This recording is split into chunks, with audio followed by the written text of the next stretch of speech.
Hello everyone, welcome back to another stream. Yesterday we went and watched Hawkshaw's color theory video, and it was really interesting. I enjoyed it. Today we're going to shift a little bit of some of our other content and move into Ziostorm's Pepe Sylvia idea about mushrooms. I think I saw maybe his original video and then he had to revise it or something like that. And then after that video, I'm thinking about looking at khknight's videos about a 2v2 PvP tournament. I typically don't watch a lot of PvP content. That's a lie. I don't really watch it at all. And so khknight is another content creator, and he wanted to get some feedback on those kinds of videos. And since I don't really watch PvP, this might be some valuable feedback for him. And I did step into his stream earlier today with a couple other big PvP content creators and learned a bit more about like the hardcore PvP scene. So yeah, that'll be a little bit of a difference of looking at the games for me. So then after that, I'm thinking we're going to round things off with another video by Charred Thermos, the first episode in his Bloodborne series. I've heard quite a bit about it. I'm a little bit apprehensive looking into it, but a little bit excited nonetheless, and it has been very often requested on the channel. So everybody else, welcome in. As usual, Boxer Wing, KD, nice to see you. It's been a minute. Elden Enthusiast and Ponyboy, nice. You just now noticed that there's a hunter mark in the combined logo? Yeah. You've never tried shrooms, but you did try edibles once, and the firefighters had to come for you shortly after? Oh man, sounds terrible. You caught up to the color theory video? Nice. Yeah, sometimes it's like that. Make sure you... Hey gamers, make sure you ring the beckoning bell for notifications. I don't know, maybe you just missed it, Ponyboy. Got lost in the sauce. So, alright. Yeah, going on with our scheduled content. We finished Hawkshaw's video yesterday, so let's go into the self-proclaimed Insane Elden Ring Mushroom Theory explained by Ziostorm, or Ziostorm. I actually don't know how you pronounce it. You were notified? You were just doing other stuff? This is going to be a very lore and science heavy video, so I hope you'll bear with me. We got our double speed effect going on again. I'm sorry. Alright. So, right off the rip, I'm going to go ahead and complain about Ziostorm using a fake voice. No, not really. It's just kind of a meme with some of the comments he gets on his channel. Everybody complains about his voice. But I think that's kind of a good problem to have. Hey, Chris Dowdy, welcome into the stream. Wait, he deleted his channel? That shouldn't be true. Like, I literally...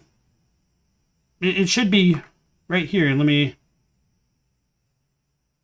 If this is an elaborate troll... Oh, wait.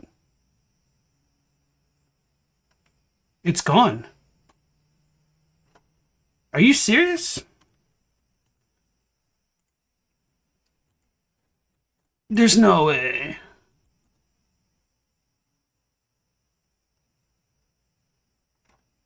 I should not be at the top of the list. Are you serious? Wow.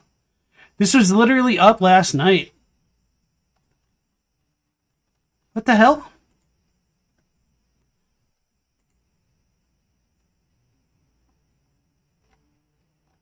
That sucks. I mean, okay, so I know his stuff was a little bit contentious just because of like the showmanship that went along with it, but I do think that's really sad if he's deleted his channel or just unlisted everything, but I don't even see him in the YouTube registry. Let me look at this video's description, my own videos, because I did tag him in this. How do I even look at it? Hopefully this doesn't screw it up. Charred Thermos. Hopefully I'm not screwing this channel up right now. Or maybe I could just do like a Google search. Del Google. Wow.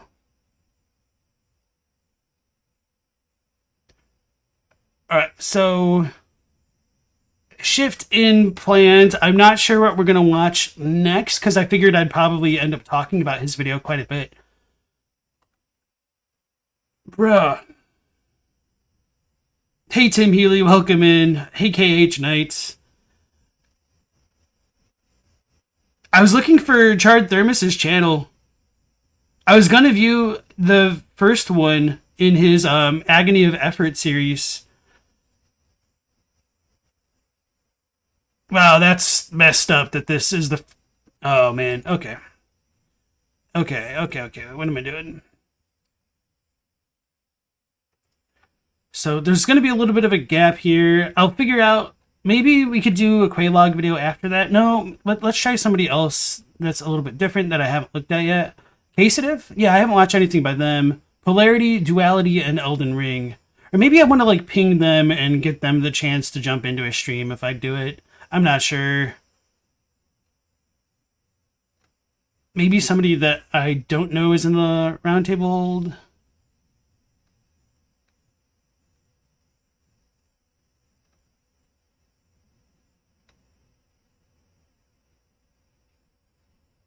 I guess Jarhead's usurping theory? I have no idea about this, but it sounds kind of interesting. Man, that's really surprising. I did actually message Charred Thermos earlier today to tell them that I was planning to react to their video. And if they wanted to like jump in stream or if they wanted me to do it another day so that they could jump into the stream. But I never received a reply. So, okay. Okay. I think we'll just go with this. Oh, man. Hate to be the bearer of bad news, and thanks for letting me know that. Who told me that? Chris Dowdy. Man, that's crazy. Okay. Some folks just sound a little stiff when reading script. Hey, it's me, some folks. Jan Jarvis, welcome back in. Beans and Rice. Foster. No idea why. That's a real bummer. Even in the stream description, his channel doesn't work. Nominate your gold mask for laughs. We might watch like another one. Okay, you're on break for the next 10 minutes? Okay. Ratatosker? Okay. I think Ratatosker is in the roundtable hold, so I'd like to like give anybody whom I have like contact with a little bit of heads up in case they want to join in the live.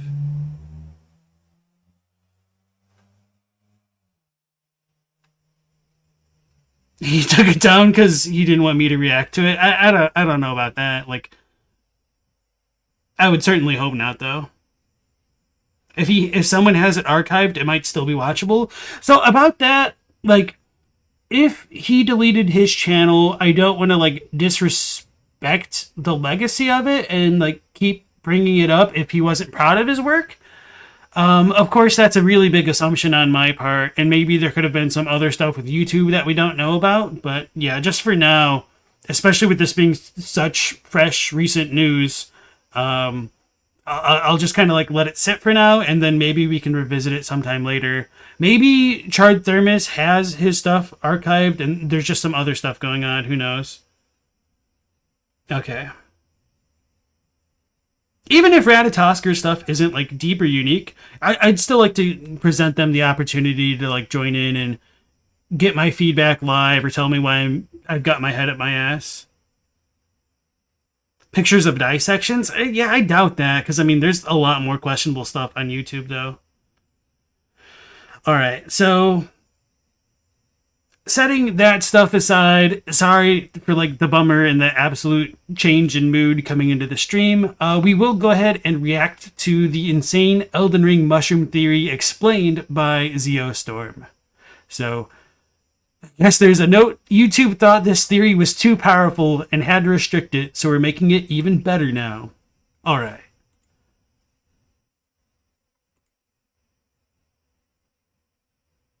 This is going to be a very lore and science heavy video, so I hope you'll bear with me because I'm going to convince you all of Elden Ring being about mushrooms.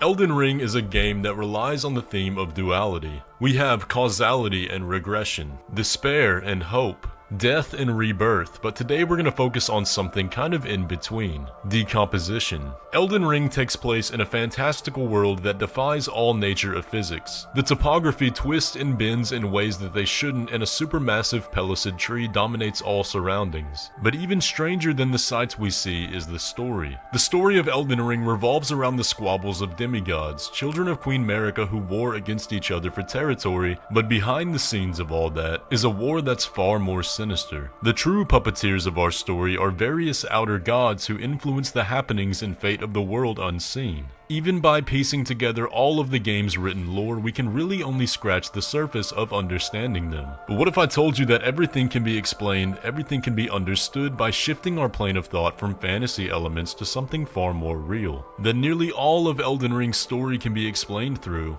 fungi. Let's imagine for a moment that the Lands Between is not simply a terrain or a plane for us to adventure on, but rather one massive garden. We can see evidence of this all around through the vast botanical imagery that the game uses. The Erd Tree is the primary focus of the game. Giant plants roam the Lands Between as if they're the true inhabitants, not us. And the first major demigod specializes in grafting, a process of joining plants together. So if the Lands Between is a giant garden, it must have a primary nutrient for all the life within. We need to first start by identifying what this nutrient is. Running through nearly everything in the Lands Between, deep in the shadows of the catacombs, we can find the roots of a great tree. We're told through many item descriptions in the game that the dead are brought to the roots of these trees to be joined with the plant, with the promise of an afterlife through decomposition. This is reinforced by the living jars, who are agents of the trees, collecting the bodies of the dead and bringing them to fertilize at the base of all the minor Erd trees, with the Erd tree avatars nearby to smash them and bury the nutrients within the soil.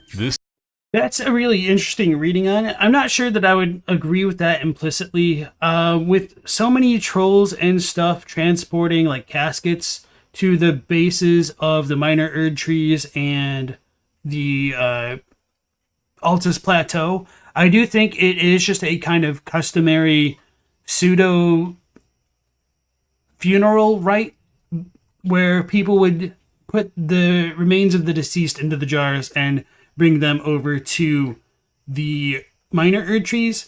And the reason why I would kind of disagree with them being like the jar men implicitly is just because the ones by the minor Erd trees like aren't ever really animated. So I think it's just more like if a living jar hasn't been by a tree long enough to have like the soul or whatever within it get sucked into the tree, then it might animate. But of course that does conflict a little bit with the 1.0 cracked pot description, if I'm remembering correctly, that the jars were just kind of like failed attempts into research at eternal life. So there is a little bit of like, I don't want to say like contradictions, but something along that line in terms of like how living jars like act and whatnot. But overall, like I don't really think that's too big a point. I do think it's funny to think of the Erd tree avatar smashing the pots. That's something that didn't occur to me. I like the idea. I just am not fully on board with it, which is, perfectly fine. I think it's kind of a funny yet acceptable headcanon. And then the other thing is, I don't necessarily know if like the garden metaphor is necessary, but I don't really think that's much of an issue. If anything, you could call it flowery language. And no, Kinman, the Great Tree is not confirmed. No. But in all seriousness, this is something that I hit up all the time on my channel, that the Great Tree is the Erd tree, but I don't want to beat a dead horse right now.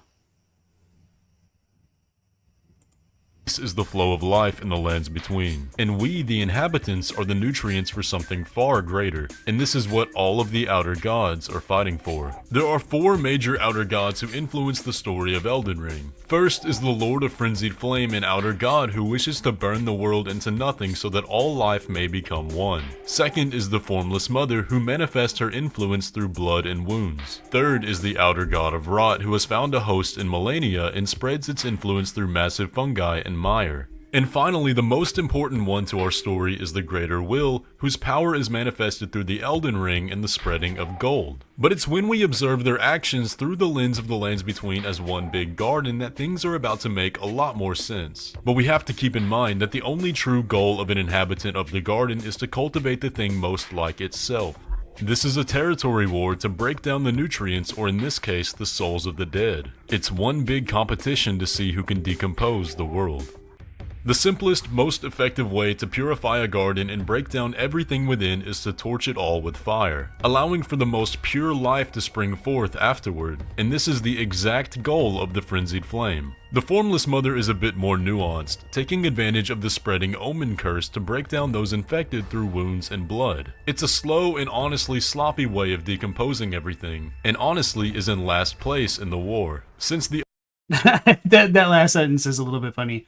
So I do have like a subtle disagreement with this. I don't necessarily know, and yeah, I'll just say that I don't necessarily know if the Formless Mother is using the Omen Curse for her own purposes as much as just the idea of bloodshed in general goes along with how she operates. And I think in some ways she might be similar to like the Formless Great One Odin in Bloodborne, but part of the reason why I say that is it is a little bit questionable whether or not the Formless Mother's influence extends to places like the Lands of Reeds, which might not be so heavily infested with Omen.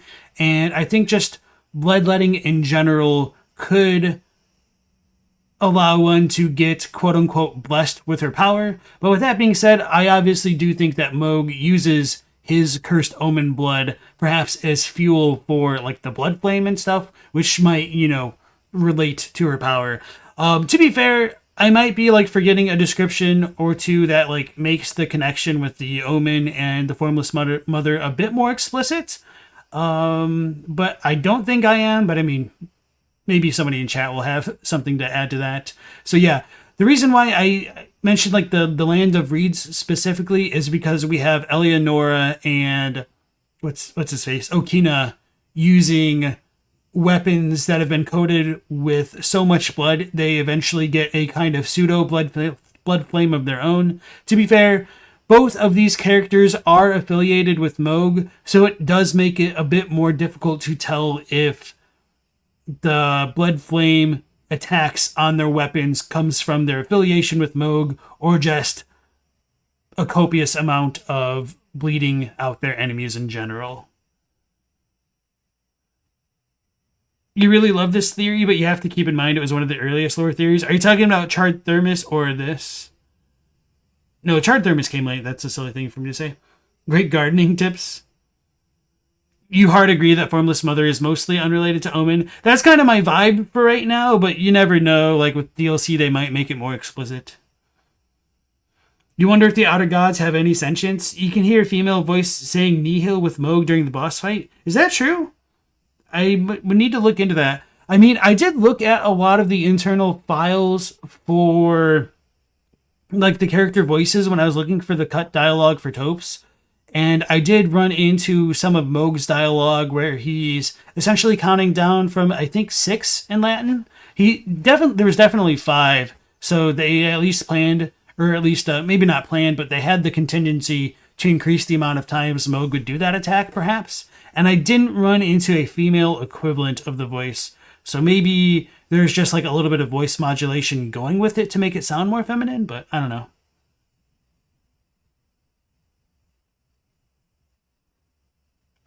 This famous countdown from sex, indeed. The only way of decomposing everything, and honestly is in last place in the war, since the Omen Curse has been for the most part contained. But the God of Rot takes the most direct approach of decomposition, quite literally using giant mushrooms as agents of breaking down everything. We can see mushrooms similar to those of oysters throughout Caelid, and Melania's manifestation as the God of Rot takes the form of a fungus known as cedar apple rust. So now that we understand the idea of the war for nutrients and the lands between as a garden, we can look at the greater will, the one currently in control of it all, and things are about to get mind-blowing. I totally appreciate those parallels that he brought up. I think I remember seeing something about this one specifically somewhere, but I've definitely forgotten it by now. But I have not seen anything about the other mushroom he showed off. Direct approach of decomposition, quite literally using giant mushrooms as agents of breaking down everything. We can see mushrooms similar to those of oysters. Are these actually supposed to be oysters? No, I'm pretty sure like these are mushrooms, right? Yeah, anyway. Cool references. between as a garden, we can look at the Greater Will, the one currently in control of it all, and things are about to get mind-blowing. The biggest signal that the Greater Will is the one who won the war is the Erd Tree. But something you may not have realized is that the Erd Tree is not one tree, but two. When reaching the base of the tree in Leyndell, we can clearly see a divide between the translucent gold of the Erd Tree and a normal wooden tree beneath. This is further confirmed by the standard wooden roots beneath the ground and through visual investigation beyond the bounds of the game. If you are able to reach the top of the Erd Tree, you can see that there are clearly two types of branches, those of a standard tree and then golden coiling vines snaking their way to overcome the old tree beneath. We can also see in the So I think this is a pretty common thought in the lore community, and one that I don't necessarily agree with. I understand where it's coming from, but I do wonder how Ziostorm and other people might feel about like the minor Erd trees, specifically the minor Erd tree in the minor Erd tree church, minor Erd tree in Leyndell and the Altus Plateau, because it does have like the kind of gold coating covering it. And it is kind of also clearly wooden beneath. There could be a lot to go in with that idea of the outer shell of the Erd Tree being where like the grace is contained and all that stuff, but I don't necessarily know if I would agree that technically they're two different trees. But setting that aside, you could also make the arguments that with Godfrey's initial rise to Elden Lord and the creation of the Erd Tree following, or perhaps during the war against the giants, that once Radagon became Elden Lord, he might have had to do something which altered the Erd Tree, and therefore that's where you could get like the second version of it. And of course there is also the very popular theory that the original Erd Tree got burned down at some point, hence why Leyndell is covered in ash before you even like burn it down for real the second time, and all that. Okay, continuing on. Lord of Frenzied Flame ending, when the Elden Ring and the Greater Will are done away with, only a normal tree remains. I believe that the golden Erd Tree that we see is the manifestation of the slaking nutrients of what once was. It's an infection, a fungus. But if this is the case, then we need to find a way of how the old tree got infected. And I think I know exactly how it happened. According to the Elden Star's item description, the Elden Beast, the Vessel of the Greater Will, and the Elden Ring itself arrived on a golden meteor that struck the lands between. We can find such meteors deep in the bases of the mines throughout the lands between, bearing golden amber, or so it's called. But I would raise the question, what if this is not amber within the meteors at all? Because how would a meteor have amber without a tree to begin with? What if these golden orbs that we can see in the meteorites are rather spores? Golden boluses containing the DNA of the Elden Ring, looking for a host. You see, certain scientific investigations have found that mushroom spores are capable of surviving the vacuum of space, leading. I think that's a really interesting theory. The one like criticism that I'd have about the amber angle specifically is how like glintstone is called Amber of the Stars, and it's found in so many places underground that doesn't really make sense because we don't really have a lot of trees to go along with them. So yeah, just like some of the mines, like the Celian crystal mine in terms of like Kaled, also the one where like Lusad is at, there's really not like a lot of trees to go along with it. But nonetheless, I don't really think that's a direct criticism against this idea with the spores in general. It's just one other incidence of like so-called amber not being completely related to trees like one might expect. You thought those were embers or gold? Yeah, it could be gold, and gold might not necessarily be amber, which is also a good thing to bring up. To interesting hypothesis that mushrooms themselves may have once come from space on ancient meteors, and if the meteor landed in the roots of the great tree, then the spores may have infected it, using the decomposing bodies within as sustenance for its growth. You see, fungi grow by decomposing life, typically trees, which appears to be exactly what the Erd Tree is doing. Now, visually, the Erd Tree itself is very similar in appearance to a mushroom known as a chanterelle. Chanterelle mushrooms are known to grow in birch forests, and funnily enough, the area surrounding the Erd Tree in Leyndell is in fact a birch forest. And on a side note, the little mushrooms we can find and collect in the area glow gold just like the Erd Tree. But it goes. I actually didn't realize that. That's a cool observation.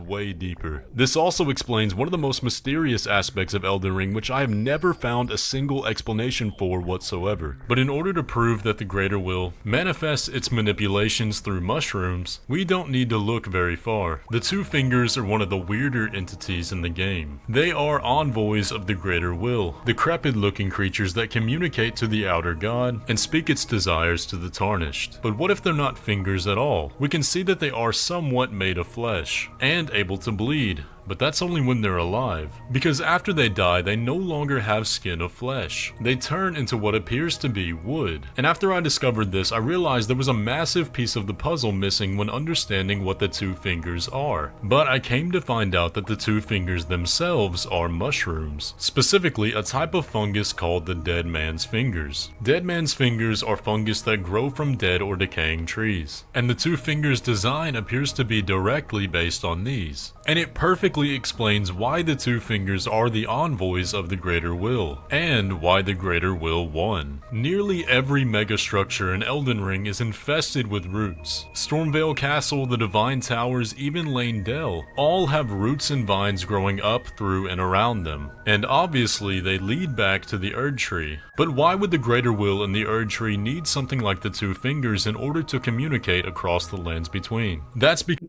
The Two Fingers suddenly remind you of Koth and Frompt. Hey, Sturkwalinus, welcome back in. You had to take your psilocybin before you were ready for this one.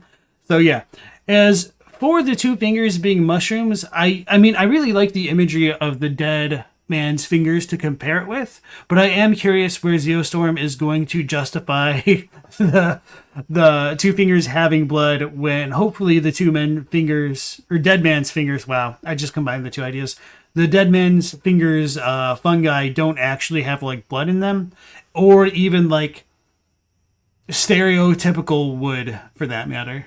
And also like the Two Fingers have like this weird hair and stuff that comes out of them. They're very strange in general. You've always felt that the birch forest is more evocative of Pando, the largest living organism, which is birch forest in Utah. That's all one tree. That's kind of how I feel about the Erd Tree itself in relation to the minor Erd Trees. And I think that its connection to the roots of all the minor Erd Trees was broken with Marika shattering the Elden Ring. Two Dead Man's Fingers, one Crucible. Because of something called the Common Mycelial Network. And this refers to the ability of trees and plants to communicate through their roots by way of mycelium strands that connect to mushrooms above the ground. And through these pathways they send messages like warnings and can even transport food and nutrients along those pathways, to the point where some people even refer to mushrooms as envoys of the trees. But the Greater Will has done such a good job at I think that's a pretty like solid parallel there with like the Two Fingers and whatnot. decomposition. By spreading its life into the Erd Tree and through the root system, it has plugged into the direct source where all the dead things and the souls of the lands between end up. Not only that, but it has also used Queen Marika to call the Tarnished over into the lands between through the guidance of grace, so that they continue to make war and supply a constant stream of even more dead bodies. But there was a problem. Which I think is kind of ironic that they would go on to seal destined death if they wanted a steady stream of death to the Erd Tree. But of course, as I said before on one of my previous streams, the idea might have been they wanted to get rid of a kind of death that contested with their Erd Tree, but who really knows about that? An incident that interrupted the Greater Will's decomposition. Ranni the Witch orchestrated the Night of the Black Knives, which was the tipping point for the shattering and the events of the game. And oddly enough, Ranni herself appears to have an appearance identical to that of an indigo milk cap mushroom. We can see that her hat even has the same rigid edge as that of the mushroom, with her cloak perfectly dividing to create the image of her white dress as the mushroom stalk. However, I believe that after Godwyn was killed and the Curse of the Deathroot was released, his body was strategically placed at the source of the mycelial network to intercept the distribution of souls and disrupt the decomposition. We can see that Godwyn himself has become a fungus, his face contorting like that of a mushroom with the rigid edges, and thorns growing from his arms to attach and stab into the roots of the Erd Tree. This is evident by the souls that can no longer die a true death appearing as ghosts above the ground surrounded by phantasmal mushrooms, a visual representation of their stagnant and withering souls. It would So I don't think those mushrooms and those ghosts are related to those who live in death specifically, but nonetheless, obviously, like the mushrooms and dead connection is an interesting thing to consider. Also explain the wounded appearance of the two fingers since their network and lifelines are being tampered with. This is why Godwin's death was such a big deal and drove the world into a state of chaos, since Ronnie's goal was to remove the Elden Ring from the lands between. Infecting and cutting off the one thing it's there to keep makes a lot of sense. It steered the very nature and flow of life in the lands between into a stalemate. But the Greater Wheel's usage of mushrooms doesn't actually stop there. Deep below the ground in the rubble of the Eternal Cities, we can find a civilization under the influence of a false knight. It's said that the people that once lived there invoked the ire of the Greater Will. But what does this ire look like? Once again, we can go on a little bit of a crackpot theory. The false knight that hangs above the Eternal Cities is very weird to me, because in order for them to be there, they can't be real stars. It can't be a real night sky, but it could be spores. There's a slime mold in the Myxogastria family called Aleomyxa cerifera, who have a strange interaction when they release their spores. When the spores are released, they twinkle like stars on a cosmic sky, and the fungus itself takes on a black and purple color very similar to what we see in the Eternal Cities. And oddly enough, we can find some evidence of fungus infecting the life in the surrounding areas. The ancestral worshippers who live beneath. Alright, 2 points about that. As far as like the false night sky is concerned, it can potentially be explained through the influence of glintstone, which is a little bit shaky because we don't actually see a lot of glintstone down here in Shifra and the Ainsel rivers next to like Noxtella and whatnot. And as for like that silver ooze, I don't necessarily know if that's fungus as much as it could be things that have inadvertently got slimed by silver tears. But even if not, there is a certain connection between fungus and silver tears with melted mushrooms kind of having the same sheen on them as the silver tears. And let me pull up the melted mushroom icon, because it's not very obvious until like you really zoom in and see like how kind of metallic and oozy it is. So kind of half right on here. And so as far as like the spores and stuff go, one other thing which I think you can use to like justify the idea of like glintstones and stuff not necessarily being spore related is that the one random seed of stars embedded into the ground with glintstone in Ray Lucaria that has like is it Azure staff? Whatever it is. It also has a very mini like false night sky above it as well. So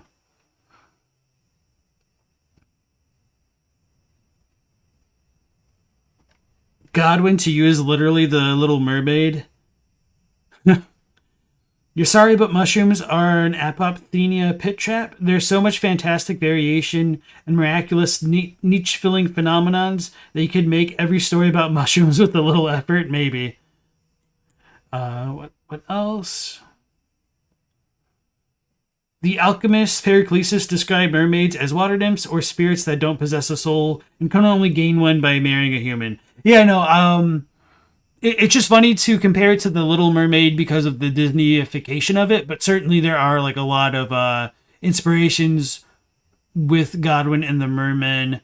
Like, what's the like taxidermied little looking mermaid thing that looks like Godwin? I always forget what it's actually called, but yeah, I don't disagree with the mermaid thing.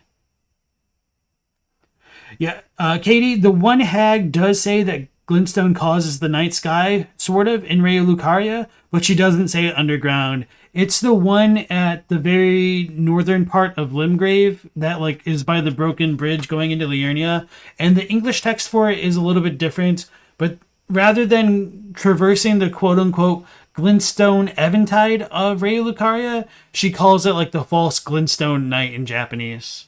The Fiji mermaid. Yeah, that one. Hey, Chadwick. What on earth are we talking about? Godwin and mushrooms, of course. How's it going? the false night sky are obsessed with the idea of growth from decomposition, worshipping the sproutings that grow from the decaying corpses of their ancestor spirits. Perhaps they themselves are being influenced by the spores in their sky, but there's an even bigger reason for the spores to be hanging in that night sky. Further down in the caves is a pathway to the Scarlet Rot, where the influence of another outer god is growing. And remember, this is a territory war, so the greater will needs a way to hold it off. But it's very interesting that a certain mushroom that grows beneath this false night is a key ingredient in crafting soap, which can be used to ward off Scarlet Rot. So maybe this was more than just the greater will's ire, but a strategic placement and a key defense against its rivals. But the final thing I want to talk about today is another piece of evidence of why decomposition is the key to godhood in the lands between. And that's So this is kind of difficult to talk about because Ziostorm didn't give me a good transition to go into it. But one thing that I've wondered more recently is whether or not Mikola and Melania are the byproducts of Radagon's institution of order with the Golden Order fundamentalism and all that. And I do think it is very strongly possible that the only reason Scarlet Rot got as bad as it did is because Destined Death was removed. And so if there is no death on to go along with decay, what's going to inhibit decay from proliferating? Nothing. And I think that's why Scarlet Rot is kind of like the equivalent of a cancer, because it's a form of life that keeps consuming and there is no end to it with the current order. And of course, for anybody who is unfamiliar with my perspective on the timeline of Elden Ring, I do think that Destined Death was not sealed until Radagon became Elden Lord, and that Destined Death was probably still in the Elden Ring in the form of the Rune of Death during Godfrey and Marika's reign. There's a lot to go along with that, so if you disagree or want to know more about my position, I do have a live stream and a video archived on my channel where I do talk about the kind of timeline in relation to the Crucible, the Great Tree, and the Golden Order. So, moving on forward. Of evidence of why decomposition is the key to godhood in the lands between, and that's through the story of Mikola. Mikola is perhaps the most powerful character in the Elden Ring universe, and another potential rival to the Outer Gods, because his goal was to create his own version of the Erd Tree, circumventing the Greater Will and warding off the influence of all the other Outer Gods. And the way he did this is very interesting. Mikola created his own Halig Tree, a rival to the Erd Tree, but instead of using the bodies of the lands between's inhabitants as its nutrients, he used his own body, and in doing this the tree began to take the shape of him. Now of course we know how his story ended, with Mohg kidnapping him out of the tree. I think the success of the Halig Tree proves beyond a shadow of a doubt that everything in the lands between seeks to decompose, and that the power is gained through the ruin and rebirth. And so I guess technically Elden Ring is about mushrooms. But that's going to pretty much do it for the video today. I hope I was able to convince you a little bit. Now, believe me, I do understand how much of a reach this is, and it is just a theory at the end of the day. But when I first thought of all this, I did not expect it to go as deep.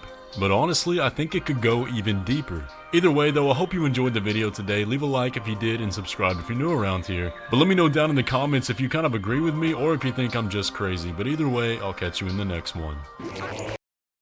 Obviously, I do think he might oversimplify things a little bit by saying that it's related to mushrooms specifically. I do think Elden Ring is more about life and death, and of course that ties into mushrooms very well. So even though we have a little bit of disagreements here, I really do value these kind of crackpot theories, if for no other reason than they get the gears turning and we have more stuff to talk about, especially when they're so different from common forms of interpreting the lore of the game. So even if it might feel like I'm dunking on Ziostorm at times, I honestly did enjoy the video. I'm going to go ahead and link it to you guys in the chat. I think it's really fun. Ziostorm has always really had really high production values. I really hate him for how good he is at making thumbnails because I'm just kind of garbage at it. But yeah, no. He does a really good job with his videos, and also the inclusion of the Metroid soundtracks is always welcome. All right, so next we have khknight on the docket. I'm thinking of going for the first 2v2 tournament was epic. I'm not sure if we'll watch the full thing just because like PvP isn't necessarily my thing, but if we do stop it early, I might look at his other video about the ever brilliant gold mask gank just because it kind of sounds funny to me. So this has been requested by him. Unfortunately, I guess his break is up on work, so hopefully he'll check out the VOD later if he wants to hear my feedback. That's some good teamwork. Oh, Eli's in bad shape. Khknight is running. They need 2 kills. They need 2 kills now. How's the volume for you guys? Hey, Ziostorm, welcome in, man. 5 kills for Omen Smirk. You enjoyed the analysis. Trust you, you don't think it's perfect by any means. You've done some super deep dives into the Elden Tree since then and found things that disagree with your mushroom theory for sure. Even if there's disagreements, I think it's really fun to think about, and I appreciate the perspective nonetheless. And thanks for joining in. So yeah. Good video. We'll probably be... I do have another video of yours on the list, and I'll let you know when I intend to look at it as well. So yeah, once again, thanks for dropping by, and thanks for the video, man. So this is khknight. The first 2v2 tournament was epic. Elden Ring DLC PvP? That clickbait, though. Okay. That's some good teamwork. Oh, Eli's in bad shape. Khknight is running. They need 2 kills. They need 2 kills now. They got like... Hopefully this doesn't kill my stream in the process. It just looked a little bit fuzzy. 5 kills. Oh, maybe it's the Omen footage. Smirk.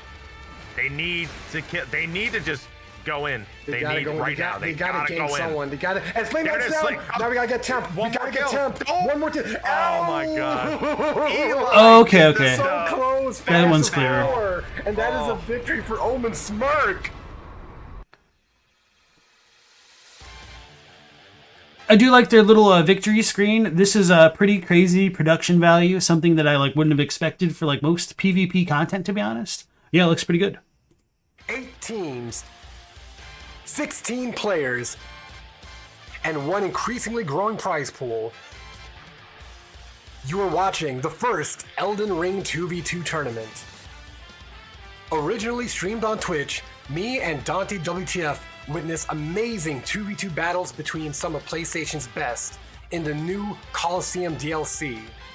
And the winning team will duel each other for a 60-40 split of our new live prize pool, completely. I remember khknight asking for feedback about the jar dudes, and I think it turned out fantastic, especially with the little animations of taking off its hat, flicking the coin, more coins dropping in. Really, I didn't know he was going to do it with the prize pool stuff, so I really like how that kind of all worked together. Funded by you, the viewers. So who will win, and what will the final prize pool be? Find out shortly. But first, please smash that like button and share this video with your friends. And if you'd like to see even more tournament content, along with build videos and podcasts, hit the subscribe button and bell notification down below. Your support would help me out tremendously, and I greatly appreciate it. So without further ado, let's jump into the video. Coming up next, the tournament. I wonder how much of that was B-roll, because that's just, pretty entertaining stuff right there. It begins with Team Millennia's Wings versus Team Highwaymen, the former consisting of ladder heavyweights Omega and S13, and the latter consisting of ladder regulars OK Bro and Poor Lean. We also see the debut of fist weapons being used in a competitive meta setting. Will they be able to go toe-to-toe with Great Spears and Double Great Spears? Find out now. Seeing fists in a tournament, I never thought I'd see it. In a meta tournament, fists being used. It's just crazy. Man, they're right in the pocket here too. So yeah, it's fists versus spears. Hey, we got the first kill. Poor Lean is down. That's huge for the spear users, because spear users do crouch a lot. But it looks like right now S13 and his partner Omega is in the lead. One thing I'm surprised here is that Poor Lean needs to have some other type of Ash of War to help when he's bogged down.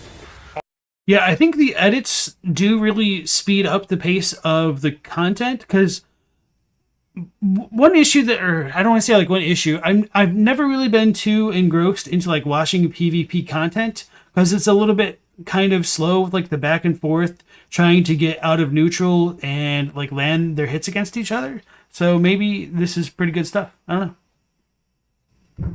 Fist versus spear sounds like a euphemism. Oh my god. Omega is just obliterating Porline.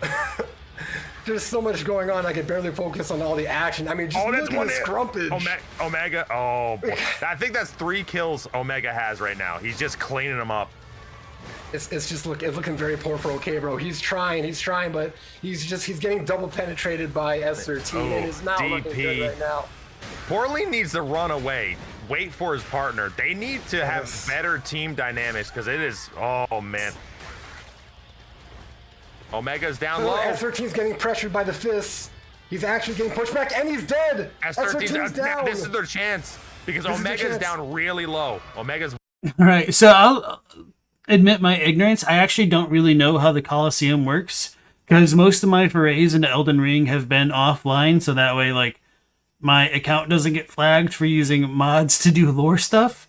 So I don't exactly know what the rules are for like spawning in and like the eliminations.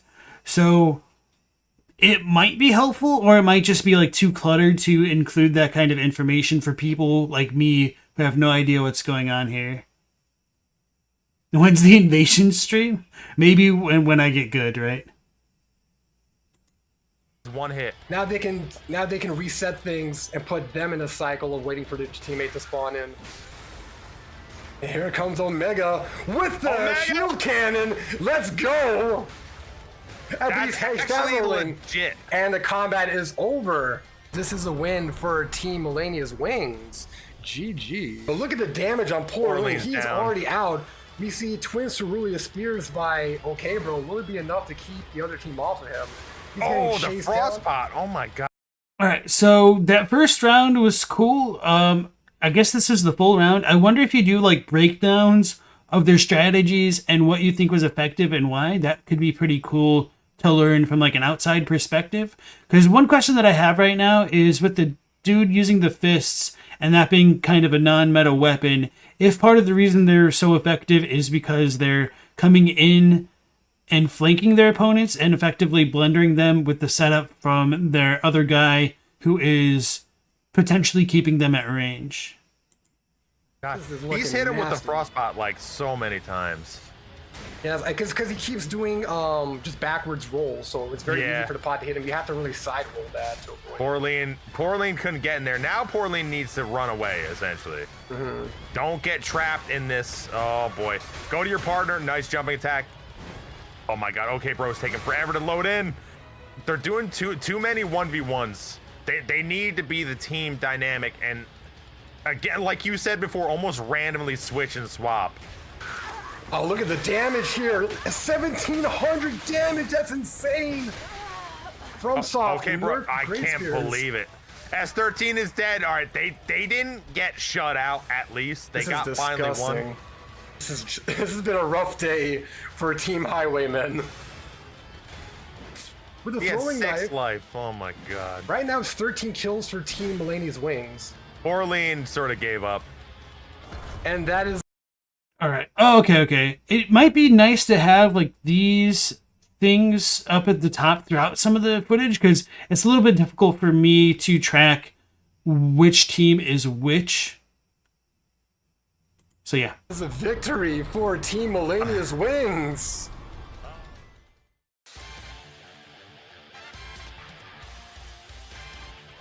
Coming up next, we see the potent combination of Sleep and Bleed versus the power of Pure Faith, with Team Omismerks versus Team Albinorix. The former consisting of American heavyweights Liam and Slave Knight Koss, and the latter consisting of Italian heavyweights Eli DKS and Soleil. Graceful Aurora agrees. Okay, now. I'm not alone then. Look at this. Oh, Salerno's slept again. Soleil is not having fun right now. But oh, look, we're seeing the holy build. Amp is down. I can't believe it. Liam is actually dead. He's got. There it is. It's 1v1 now. It's kind of like Mario Baseball. Oh, Salerno just slept. That's what I think he's going for. Saleh's Soleil, down. oh man, he Look at got Slave slept Knight. and then Look at Slave Knight's they health. double hit him. He's so weak. Oh wow! I think what he's trying to do is he's trying to sleep him so that he gets jumped on by his partner with the two Great Lances. Oh, and was that a double kill? Right there, it just happened. Yeah. there, Well, Slave no, he Knight. slept him. He slept him and then he got killed by the double spears. Right, I do like the pacing of this stuff. Maybe something to consider is like having like an instant replay and like a slow-mo function just to like highlight some of that stuff. Like the music and stuff in the background kind of reminds me of like watching old programs like MXC, if anybody's familiar with that, like Takeshi's Castle. He's probably gonna get slept. There it is, slept. Saleh has been slept like 9 times. You say more camera angles. I think they're kind of limited by like the program itself, like Elden Ring, because they need to have like 2 spectators, and you can't just add in like an extra client, unfortunately, unless they have like more third-party tools to facilitate that. But then as soon as they do that, it kind of makes it a lot more difficult to get people to join in the tournament, because they might need to have like modded systems as well. It just becomes like a pain breaking from like the normal bounds of the game. And now Lena's getting crouch roll for 1,000 damage. Oh, but look, you can't God. give this up. You have to chase him. You cannot give up that advantage. You have to take him out. Saleh and Dave need to come in and get a kill now. This is where you need Elven Stars. You need some kind of magic coordination. Oh, and there there's it a kill! Double kill for Team Albinoric. Let's go! Oh, I think it's a and tie game teabag. right now. Oh, Royal Remains, the armor set is banned. that's it. Oh my god, he's right. Temp. Yeah, Liam, Royal Remains is banned. You're using a banned item, so that's an automatic loss for you. Why does this happen every tournament? Read! Open your eyes! Okay, yeah, I was gonna say I didn't understand what just happened there, and I also don't know like what your ban lists and stuff are. So, yeah, maybe I don't want to say like you want to show that stuff off like the beginning of the stream or something like that, because it's just kind of superfluous information. Yeah, I don't know like the better solution to deal with that stuff is. Open your eyes and Get read! dead. Oh my god! Read the rules! Saleh is in bad shape now. It's gonna be tough to get out of this one. Yeah, he's just getting chased down by Olmus Merc. Slave Knight is Good weak, and job here's a kill from surviving. behind! Perfect! Wow. See, that's what I'm talking about. He needs it bad. And Tears has popped. How has he survived? He I jumped don't. a crouch poke, but he missed the second attack. And here comes a sleep on Eli. Eli's Eli's in bad shape. Soleil's down. Soleil's down. And here comes the sleep. That's it. And the double There it is. penetration. I told you, Dr. Pepper all the way, man. DP. I think jumping attacks in the mix. Oh, Eli's down. again. But look at Slave now. You got to take out Slave before he heals. He's going to get a heal. Oh, Slave Knight's he down. got him. Got The him. spam. So right now the That score was brilliant. That's 4 kills for Omen Smirk. What about you? 4-3 now. 4-3. There we go. Here comes a teabag. Because you got to remember those emblems on top there. There we go. There's 30 There we go. seconds. But look at the sleep. And double teamed again. No, what? That's some good teamwork. Oh, Eli's in bad Slave shape. Knight is running. They need 2 kills. They need 2 kills now. They got like 10 seconds. 5 kills. Yeah, my biggest bit of constructive criticism right here is it's pretty difficult telling which team is which, and also like being able to know whom I'm trying to like root for on the fly. So maybe if you like included, and this would be a real pain in the ass to edit all that stuff, so I totally understand why you wouldn't necessarily want to do that. If you have like the graphic that you used elsewhere, like going along with them, that also like keep tracks of like individual deaths or something, because that could help tie in like if somebody dies and you see the thing go, okay, now I know like who I'm looking at and if I want them to get revenge or whatnot. So yeah, Sturquilinus, you said you have almost 2,000 hours on your build. Holy crap! Do you do like a lot of PvP or anything like that? Yeah, and as Graceful Aurora says, it would be helpful to know what perspective we're looking for from. or something like that. Or if you also had like a split screen going on where you just differentiated between like one half getting bigger and then like the other half like moving down to the corner and then like vice versa, like it grows up, maybe that could help. I don't know. Also, again, more pains to do, but once, as far as like editing goes, but once you like create a template for it, that should also streamline the process quite a bit, perhaps. But then again, like it also depends on your actual like hardware and just how much more rendering pains that might cause you. Okay, you do a lot of invasions. Omen Smirk.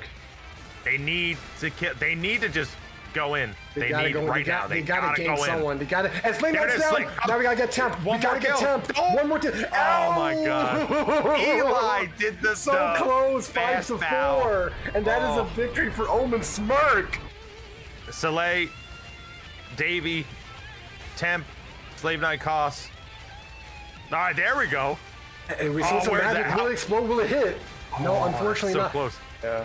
It's like in these 2v2s, when you got sleep going on, you gotta be there to help your partner. You gotta be there to put a hand Always. on your partner's shoulder and wake him up. There he is, slap. Here comes the save. Oh, it's the save. And grab the gold hits. And here it comes again, but no hits. And here comes Elden Stars. Elden Stars. He's Let's got to go. protect him if he does that, though. He can't just... You gotta have setup. He was way too close to the enemy. Did it Oh! land? It did not land. Soleil is down. That's Right. 2 kills for Omen Smirk. And look, it's 2v1 against There it Sleep. is. That is just That is sleep nasty. is really powerful here. I like it. Soleil got the kill. Soleil has no health. Here comes He's got it. Gold. Oh, Elden Stars. Might be able to turn this around now, because now we can get some pressure off of... That was a smart of- Elden Stars, actually. It's forcing Slave Knight. See, look, it's forcing the team to split up. This is exactly what you need. Divide and conquer. Ah! We took a hit. Wrath of Gold, there's too much gold on my screen. Oh, but look Soleil's at this. Look at down Temp. low. Slay is down low. Will he be able to turn it around? Slave Knight got a kill. Storm Stomp. He didn't have enough help for the Storm Stomp to work. And a point down. They basically have to play brain dead and just attack. I like what Soleil's doing. The Nasty, spam works. 30 seconds. Man, look, that's Double 2 kill. kills. Double kill and teabag. A nut for each face. 932. That's- Holy Elden Stars crap. is too slow. You can't cast. Yeah. I think that's a win for Omen Smirk. That's a wrap. Is there like a consistent timer on this, or is there? Did you guys just like know that just from like experience and whatnot? But setting that aside, I'm curious about other people's opinions about PvP in chat right now. Do you guys do a lot of PvP? If you do, what do you really like about it? And if not, could you let me know why not? Because I think like towards the end of this video, I might give some of my opinions about like PvP and why I don't really do it too much.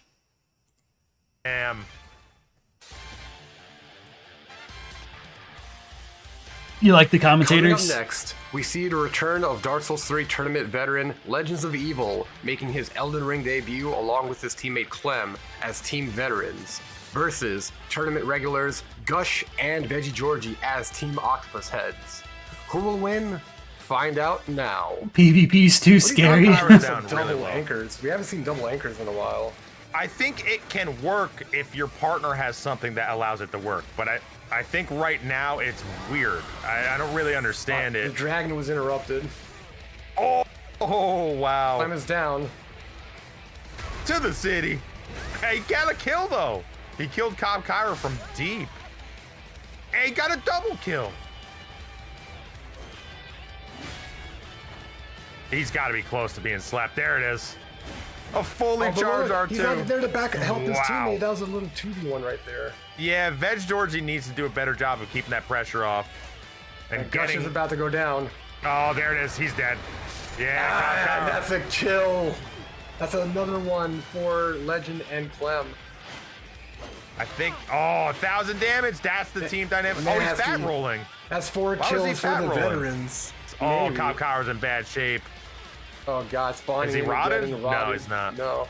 Here comes the Oh, dragon he's again. about to be though. Veggie has to Oh, save my his God. teammate. Here comes a backstab for 802 damage. Nice, not bad. Clem has to run back to Legend. There's too much splitting up. It's bad for your team, and it's bad for my camera. There we go. Yeah, now, oh, Legends is dead. 1,000 damage. What's this? I got 4 kills for veterans. What do you got? 3 to 4. They got 1 right at the end, nice. but it wasn't enough. Wasn't enough. Oh, see. So he said PvP blows, if only for the fact that it requires a consumable and the time to rejoin a co-op session. Have you messed around with the Coliseum at all? Like, it does seem a bit more fast-paced. Because, yeah, I would agree, like, one of the reasons why I never got into PvP was just because of, like, the long waiting times between, like, matches, whether it be invasions and, like, duels and whatnot.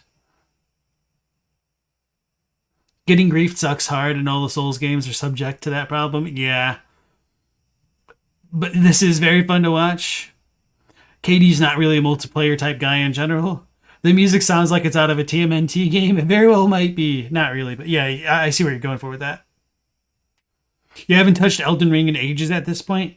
You haven't played in the Coliseum, not since before you bowed out before the game came out, or before that came out? Yeah, understandable. Your waiting times are snappy. It's weird. I mean, part of it just depends on your console, also your region and stuff like that, and also when you're playing the game. Like, it took me years to go play Dark Souls 1 after its release, and PvP back then was, you're pretty much getting ganked by an absolute sweat at that point. And when I played DS2, like, there was always the risk of, like, the hacked stuff with the PvP scene, because I was just playing on PC, and if you don't know about that, you're not going to know to, like, go download Blue Sentinel and all that stuff, so PvP is kind of a mess. DS3, I did do a little bit more PvP on, just because of, like, the Covenants and stuff, but yeah. Music's from Dragon Ball Z Budokai Tenkaichi 3, the best fighting game of all time. Like, right here, what is going on Thank here? you. He's away from his partner. That Georgie's way too far away. And again, like, what they is he don't have doing? mics. If you don't have mics, you cannot be this far from your teammate. Yeah, it looks like that team has, like, a lot of jumping damage stuff. Oh, This is gonna hurt. Nice. Oh, but he got countered. 869. That was boy. counter damage right there, because he's in the middle of the weapon art. Oh. Now the Yeah, score that's is 1 for. He might not do that again. Nation Legend helping Clem, getting some Oh, pressure in off the of him. air, he missed. This is nice. Oh, but getting hit in the back before 540. Legends is down. Legends is down. Clem is about Now to go they down. can work on this. I think it's 1-to-1. It's 1-to-1. But how is Clem still alive? Clem is down. He tried. He did a good 2-to-1, job. 2-to-1. And it looks like Like, once a teammate is down, if you can't get back with your teammate, it's over for you at that point. oh, there he is. His teammate is He just landing has right to- on him. but now he has to aggress because of the weapon art. Oh, there we go. Quick jump. Now that you L1. can turn it around, you have to keep up the pressure. You shouldn't even heal at that point. Fuck the heal. Like, go help your Yeah, teammate. Get you this shouldn't next even kill. heal. Yeah, Here you we gotta go. run after This him. is good pressure. Oh, Is Veggie nice. down? Yes. No, He right now, I panicked. think the score is now 3-3. 4-4, is it? It's three kills for veterans. Oh, Yeah, I don't know where his health is at. I think it's key to, like, give get some pressure off of your teammate Oh before you go my in god, for a heal Blue yourself. Feather saved his ass right there. Because if he dies, they're gonna be down 2. Here comes some magic. Nice job. Will land.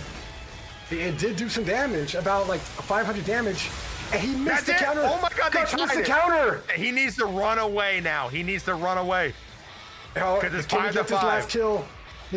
Time is almost up. They gotta move. They gotta No move. way. Yes. No way. Oh No, my god, right that's at a kill. Right at the end. Right at the end. And that I is a can't victory for believe it. veterans. Very clutch victory there.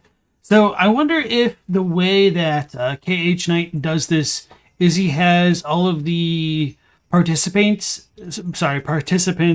recording their footage either through like the latent like PS4 share stuff, and he gets like their footage and then splices them in. Because I noticed that it looked like the two commentators were just using binoculars in this game off to the sideline there. So it is really unfortunate that FromSoft doesn't have like a photo mode for any of their games.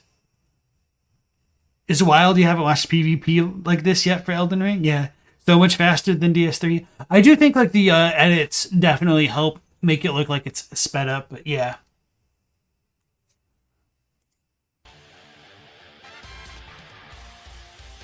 Coming up next, we see another battle of Italy versus USA with Team Loretta's versus Team khknights.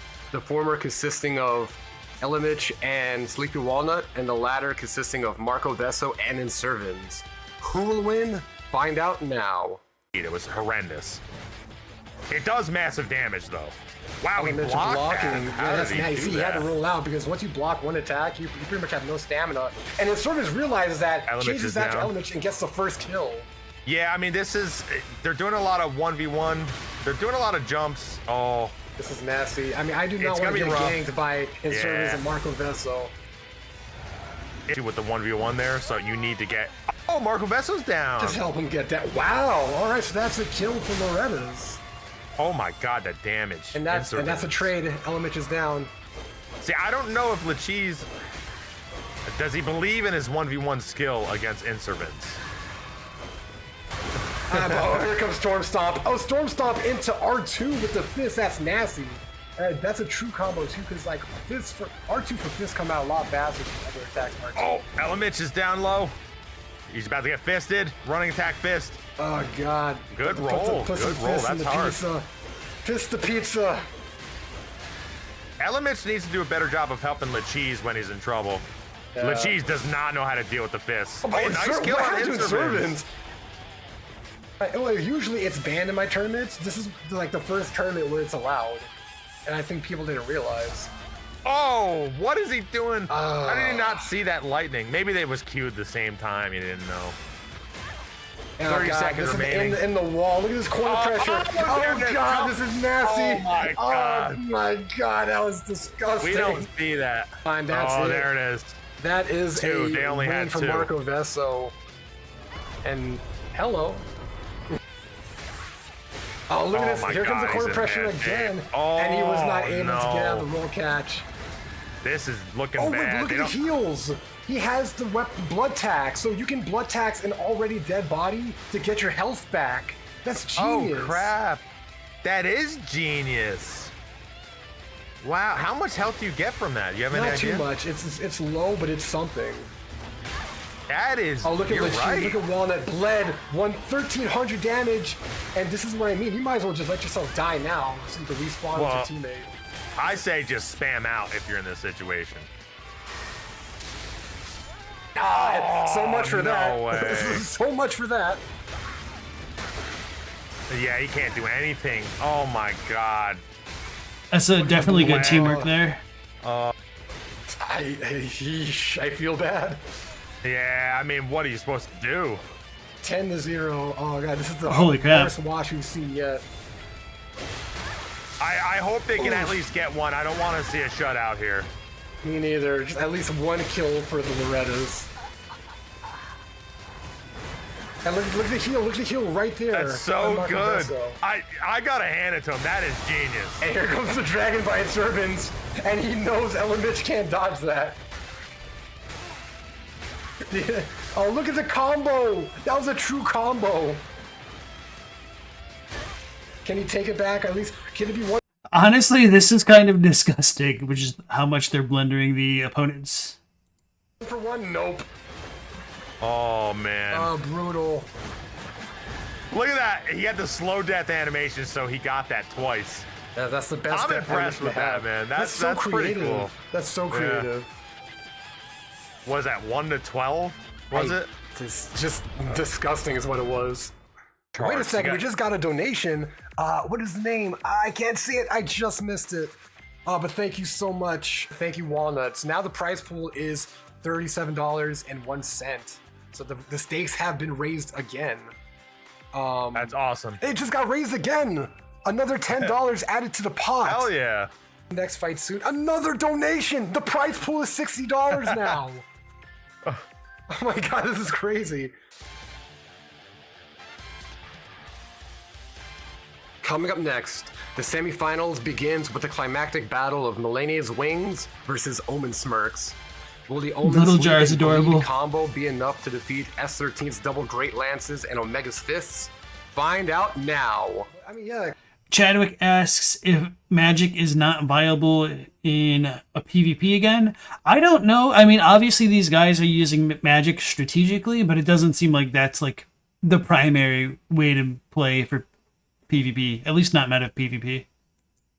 Cross-region sleep is pretty powerful, but look at Slave Knight. Slave Knight is actually on the defense right now. He's very low. So this is momentum that they definitely need. They need to get this kill right here. So that way they can chase Liam. Oh, That's the first kill.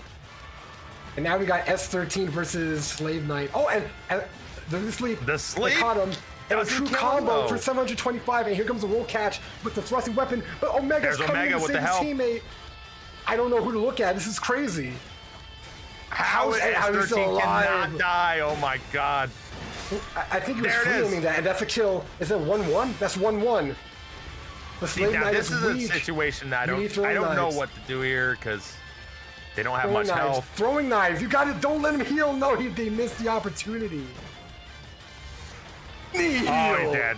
Yeah, you can't do that low of health. Omega's yeah. gonna punish you every time. And plus, you're gonna get counter damage because you're in the middle of an attack animation too. Strike Flaming didn't Strike get him nerfed. somehow. Flaming Strike got nerfed. It doesn't have as much lingering frames Yeah, now. it still works though. Believe me, it still works. It's still annoying. Oh, look at that catch. Oh, he ran into it. He caught Slave Knight. He was facing the other way, and then he did a sudden 180 turn. And that causes it destroyed. Oh my god, destroyed. Yeah, and I mean, it's crazy because the fist can now roll catch with the R2. And think about that sentence, roll catching fists. Did you ever thought you'd ever hear that sentence? Well, not with fist. Although the fist R2 actually has like a delayed attack, which is not bad. Ooh, nice crouch attack. 6 kills for Omega and S13. But you gotta But respect. they didn't get shut out. No. Omega's down. Omega's down. And what about S13? He caught him with the flame strike, 852 damage. Oh, what the hell? I didn't even see what that was. Oh, how did that not hit? That's a win for 3 to Millennium's 7. wins. Not bad. Honestly, not bad. Oh, another Well- donation. And the stakes have been raised again. Now the prize pool is $72. and look, Slave Knight and his teammate, they're excellent players. I think they'll be able to turn it around this round. But we shall see. You see, like, they're always covering each other's like hits. Like one does an R1, and then the other would follow up with their own R1. So they would like attack. Like they take turns attacking, basically. Nice. Look at that First combo. kill. First kill goes to Omen Smirk, and now Omega's by himself. Omega's got to deal with the bleed and the sleep And again, ghost procs here. this is 10 seconds of downtime that they can't afford to waste. They gotta get this kill, keep up the momentum. Yeah, they just know that Omega is scary. S13 is back with the flame strike. Oh, And here comes Oh, the here we heal. go. The ultimate get off me, and that's an instant bleed. Tears is packed for 1,000 S13. damage. They need this. They need this because Omega's on the prowl, though. Omega is low and S13 is low. Slave Knight has to stay alive. Oh, S13 is Oh, low. here comes the knee hit. That's gonna be a kill. Kill. And it's a kill. Wow, good job. That's 2. And Slave That's Knight too is low weak. right A now. knife. You need a knife. A throwing knife. Omega is super low, but Omega's a survivor. Flame strike is still powerful after last nerf. Omega's dead. Omega's down. Here comes the teabag, and S13 is asleep, and the double penetration. There we go. 4 to 1 right now. I 4 to think. 1 right now. That is wow. What a comeback by Omen job. Smirk. He definitely got pressure off of him. Liam's 1 hit. Omega's getting rocked right now, but not getting slept. And why did Slave Knight give up the S13. pressure? Oh, he gave up the pressure to save his teammate. That's why. S13's 1 hit. Tep is Liam's down. You gotta kill S13. S13 has to die. Oh, he's trying to go for the trade, but he's missing the trade. Getting Jump. rocked by the fist. Jump. And that is Oh, a roll Slave Knight catch. goes. Slave Knight is down. Oh, and there's sleep. S13 is down. That's huge. I Hey, think that's probably going to make them win unless Omega goes ham. And that's it. That's it. Wow. Look at that. There we Let's go. see. Who will win? No, Millennium's whoops. Wings or Omen Smirk? Okay, it's still going. I think I'm just gonna jump ahead of it, just because like PvP isn't really that much of my thing, unless you guys really want to keep going with this. If so, I will like come back to where we at 2349. But I'm just kind of curious towards the end of the tournament, see how that goes, and then maybe take a look at his gold mask video, and then we might watch Cosmos's, or at least one of Cosmos's videos after this. We did watch one earlier in my streams, but I don't remember which one. I think it had to do with Radigan and like the Mimic Theory. Yeah, that's what it was. So is this the last one? Okay. Let's go ahead. I want to see where like the standings are here, and then I might just like jump into the last one. Match of the final 2v2 match of the first 2v2 tournament. Get him up close to the wall, and that's a kill. They got it. It's 2-1. Now they're trying to get back together. Like Legends is super weak. Here comes the throwing knives. They're both. It's not gonna work. It's both in bad shape here. Not gonna get away. Oh. On the heal again. If you have no setup to protect the healing, Climb is in it's bad just shape. a waste. Dead. That is it. That is a 3-0 victory for Melania's Wings. Coming up next, the tournament meets its epic finale with Team Omen Smirks versus Team Halic Tree Knights. Who will win between these seemingly equally matched teams? And which team will duel each other for the live prize pool? Find out now. The final match of... Alright, khknight, I think another bit of constructive feedback. I know you have it sometimes, like the actual tournament bracket, but maybe having the timestamps before the action? I don't know, that's kind of hard. Or maybe having additional timestamps, that might help. So that way like people could like jump ahead and look at how the ladder is shaping up as you go along. Oh, the final 2v2 match of the first 2v2 tournament. We got Omen Smirk versus Halic Tree Knights. Who will win? All right, so far it's sort of the feeling of, oh, double frost on one pot. That was incredible. Toss is doing really well, getting a lot of hits in with his halberd. And you can see the conscious effort to stick together. They're doing a lot of communication. Oh, he tried mistake. to get the final hit with the modes, but he was just too close and he had no cover. Oh, this is gonna be a problem. Here comes the blender. It might be good that they just died as fast as possible. He's like, that's where I would be in my teammate's ear. Bring them to me. Bring them to me. Come over here. Servants goes down. All right, nice. Now it's 2-1 in the team numbers. And in the score. Pop the tears. His team is spawning right next to him, so now he can hide in the Wrath of Gold. And Temp actually got hit by it. There. 2-2. 2-2, and they have the advantage. No, I mean, when you got to sleeping, you might as well, but he just wasn't able to stop the interruption. And that's another kill for Omen Smirk. No, three kills. The score is 3 for Omen Smirk. He's got to be close to being slept, man. This is great. And Marco's there down. it is. 4-2. 4-2. Wow. Koss's timing, because he was really ready when he knocked him down. Here comes the knee heal. Will it catch? No. Interrupted. Oh, Ooh. 1350 damage. Blade. They need 1 kill. Oh, they got it! Oh, but double kill! Double kill was that a trade? That was a trade. Yeah, that was a trade. So now it's 5-4. One more knife will kill him. 30 seconds remaining. 30 seconds. And it's even. It's 5-5. It's even. It's even. Oh my God! Will we get the first tie? It's a tie. It's a reset. It is a tie. Wow. Insurance left is. All right, hey Paul, welcome back into the stream. So we're watching the first 2v2 tournament by khknight. He is a friend of the channel. He asked for some feedback for looking at his videos, so that's what we're doing. Foster says, from what they've been following, Elden Ring's PvP has been the worst in this series until this most recent patch 1.10. Something about how they moved poise from passive armor to only being active when you're attacking.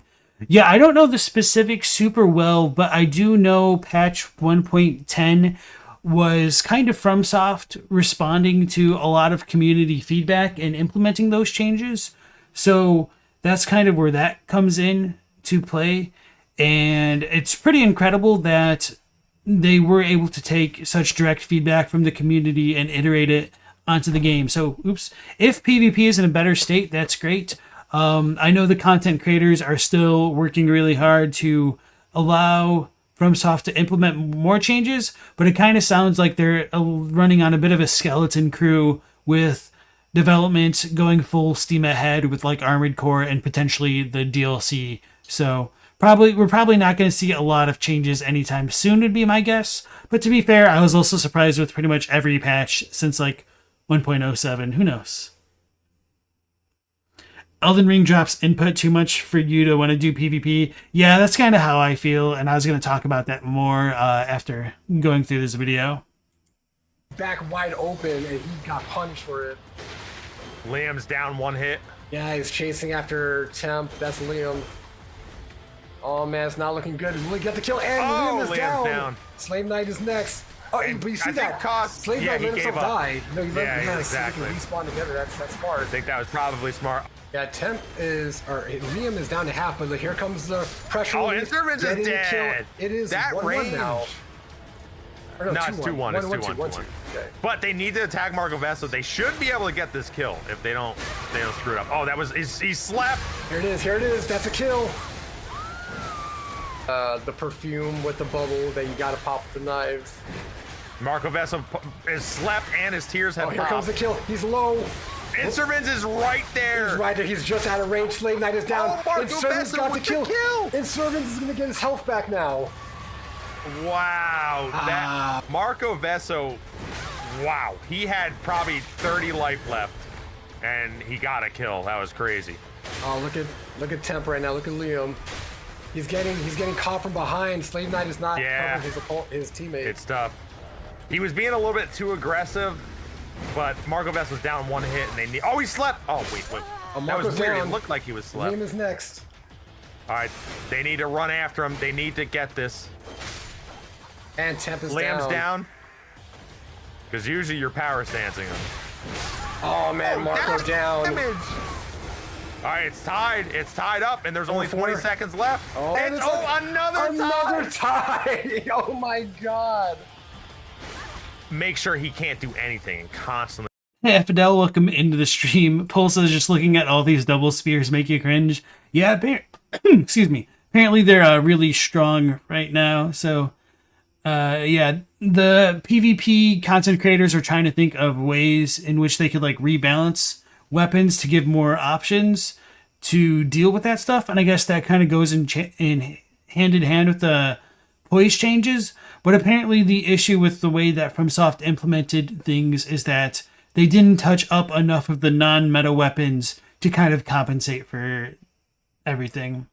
FNL asks, how old is this video? You remember seeing the fist weapons got massive buffs recently. I'm assuming this is pretty fresh. Oh, 7 months ago. Okay.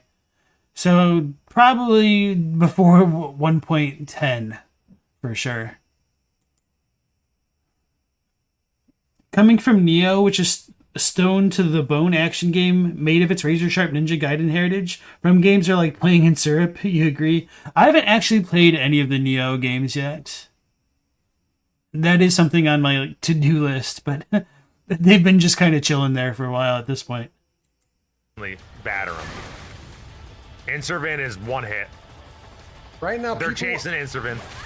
People are still in favor of Team Tree winning this, despite the 2 ties. And Slave Knight is down. I can't believe Inservin survived that. What the hell? The 2v1. Oh, here comes the knife. The bubble is popped. Oh, an accidental. Here comes the fist. Temp is getting fisted from behind. Oh, and is he dead? There it is. Inservin's down nice. He almost died trying to power armor the low it's tied. guard. 2v1. I think Liam actually has low health, but they need to attack. Oh, how is he alive? He has 0 life left. There it is. God. It's 2-1. The best way to get a hit in. Liam is in bad shape. You gotta attack right after your teammate attacks. Well, yeah, and that's the thing. It's like it's almost like follow the leader. What they do, follow what your partner does if you're behind them. Yeah, it depends on who's gonna take the action. Look, Slave Knight getting roll caught by the fist, 770 damage and bleed. Oh my God! The Inservins is almost dead. One knife. One knife. You gotta get him. Get him. There it is. Got him. Off sock. What's the score Just now? crushing it. Well, it looks like it's 3 still kills. have for 2. Mark. What do you 3-2. have, 3? Yeah. 3-2, okay. Oh, well, how Oh long my will this god. lead last? Wow, Liam got Marco Late night Vesso's is in bad low. shape. 1 hit. And here comes the pressure relief. Wow. But it doesn't Oh, look and like... he got him bled. That was like 1,100 damage there. That's crazy. Slave didn't have Toss a is flask down. on him. It's tied, but Marco Vesso is really low. that's gonna Intervins, hurt. what a mistake. What a mistake. Oh, good workout. Oh my I god. can't believe it. Dude, if Insurgents gets this kill, he can get a flask. That's it. Liam is dead. Oh man, this is All nasty. right, It's 3-3. it's close. No, 4-3. 4-3. Oh, 4-3. Shit. Yeah. So I don't know how much time is left. Insurgents Oh, down. Insurgents is down. It's 4-4. tied.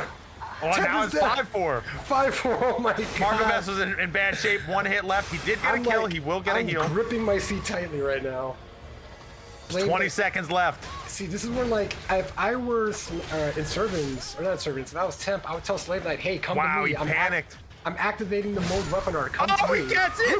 No way! What's your Oh, score? wait. No, it's 6. It's 6-5, isn't it? 6-5.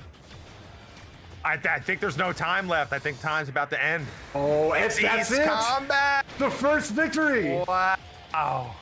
I like the choice of armor because look at what they're wearing. They're wearing anti-sleep armor. Yeah, Marco Vesso's actually, he just healed the sleep. Yeah, so we got sleep bolus and fire prelate set. Oh, That's a Liam's kill. down. Liam is down. The thing I like here, though, is Does anyone know if you get your consumables back from like the Coliseum or no? I don't really know, so just curious. And also Methoda, welcome back to the stream. Yeah, khknight is a friend of the channel, and they wanted to see some content feedback in the form of me reacting to their videos, so I figured we could oblige them and check it out. Obviously, I'm not very big into PvP, so this kind of perspective may be helpful for them. he's safe from doing jumping attacks because his partner's right next to him, and if they try to punish, he can punish them back. Oh, Slave is weak. But here comes Here we the go. He's by relief. the wall. Marco Vesso was close. Oh, they're separated. And Marco they got the Vesso's kill. dead. Perfect Let's divide see. and conquer. Can they come back? Ninservins is like 2 Oh my knives, God, he's probably. running for I the don't know. knives. He needs Marco right now. Oh my God, Marco Vesso! Oh, can he get it? Can he get it? Insurgents. Oh, Insurgents is so weak. How did that not kill him? Wait, is Inservins using that? Kill him with the frost pot with the snowball. I think Inservins is using that talisman that with successive hits you get health. Or maybe Marco it was the Vesso's bleed. dead. It crushed Marco Vesso. Look but at Marco no trying to- backstab. He did it. He interrupted the Moog's weapon art. Yeah, he just took a little bit of damage to get that kill. Brilliant Right. maneuver. This is critical. This is where they need. They're they need not the pressure. attacking him, which was a mistake, and now they can't. Here comes Moog's Moog. immediately. I like it.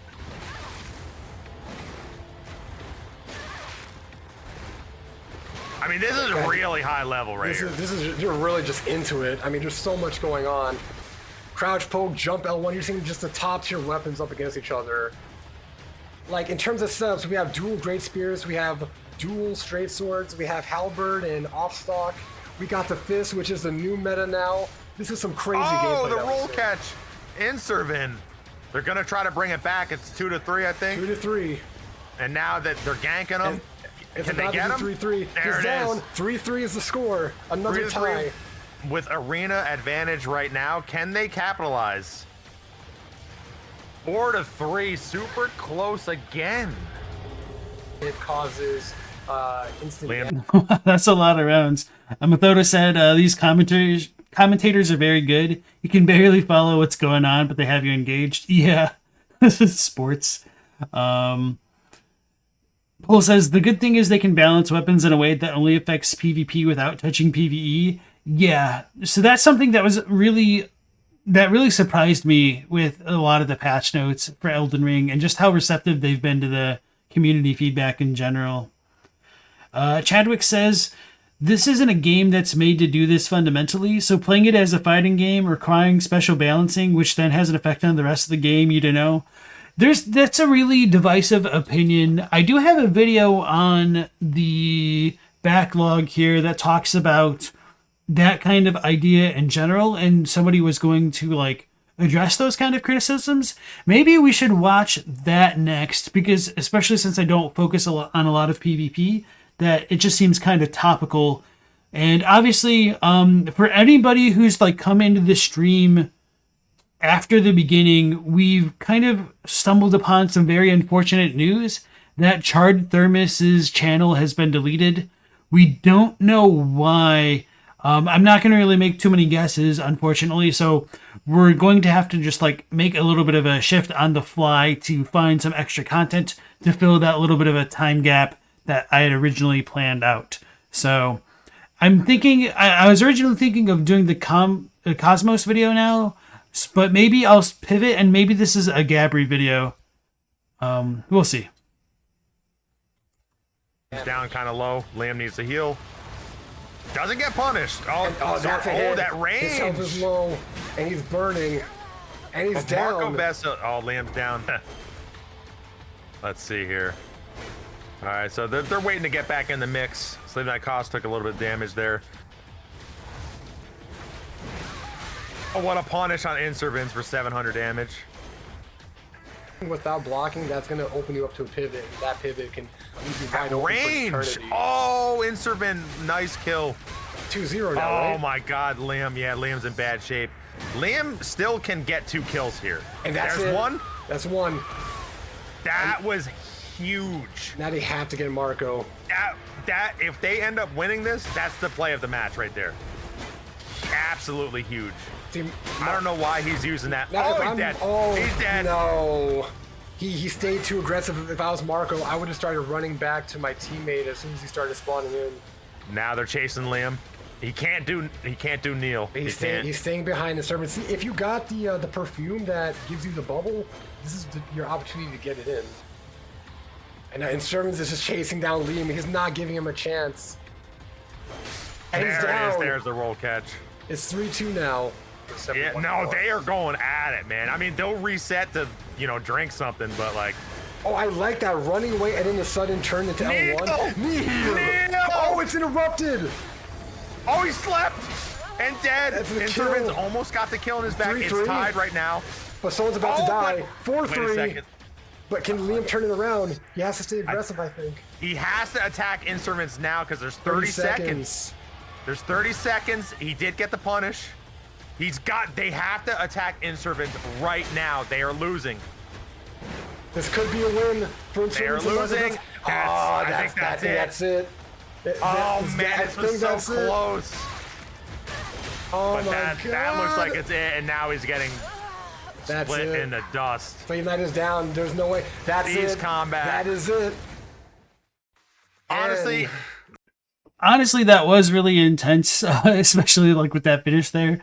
Really surprised that Fists and them managed to pull it in for the win.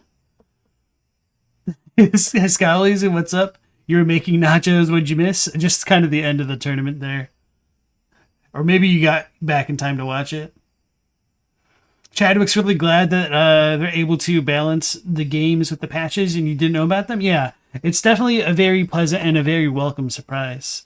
And Stella, welcome in. This is ESPN 8 content, the Ocho. Yeah, for sure. So this is a khknight's first 2v2 PV tournament. And as I've been saying throughout the stream, he's a friend of the stream or the channel really, and asked for some direct feedback for his videos. So that's what we're doing. I'm thinking after this, we'll watch his like Gold Mask PvP gank squad, just because it sounds really funny and kind of interesting. And then maybe after that, we'll pivot to the one video that talks about the criticism of these games not being like a multiplayer games to begin with. So it just seems very topical in light of everything. Yeah, and as Paul says, I do agree that an on-screen counter for the rounds would be nice for the viewer. That's how I feel as well as maybe having like a little bit of a graphic to relate to each player's deaths, so that way it's a little bit easier to keep track of who's who and like the actual score between the teams.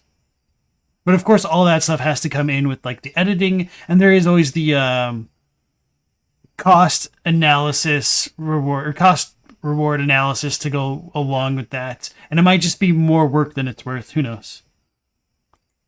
Legit high level 2v2 play right there. Wow. So Elden Tree Knights are our winners of the 2v2 exhibition tournament. Congratulations. GG to everyone. GG to Liam and Slave Knight Cost. Again, that final match, all the rounds, just the best showing we've seen so far. But it's not over yet, folks. It's not over yet. We still have one more match. And it's good. We do.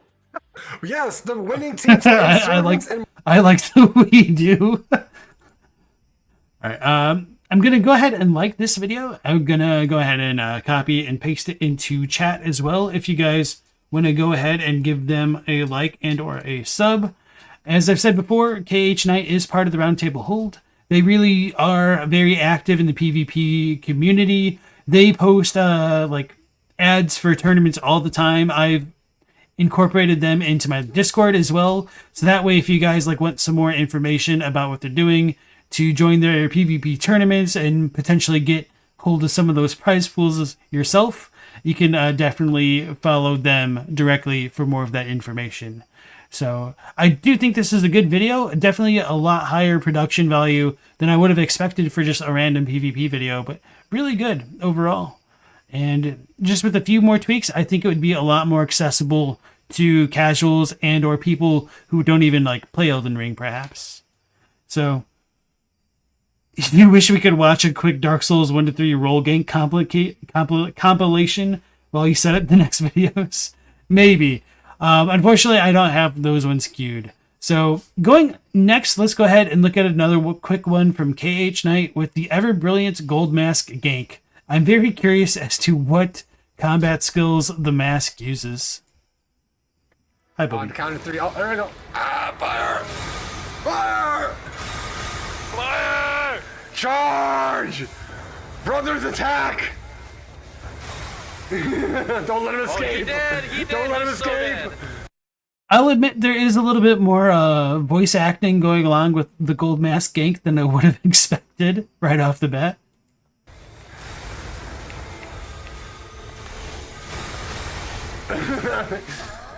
Yeah! See, I told you the power of our gank is insane. They can't handle the gold. Could've got that. Could've got that. Could've got that. Could've got that. Could've got that. Could've got that. Could've got that. Like you, 'cause you got that. Something that I need. This feels like a Balenciaga intro.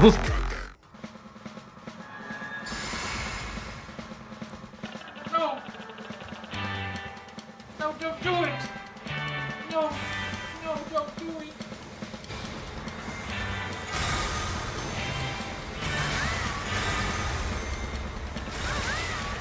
Yeah, but that intro was something else.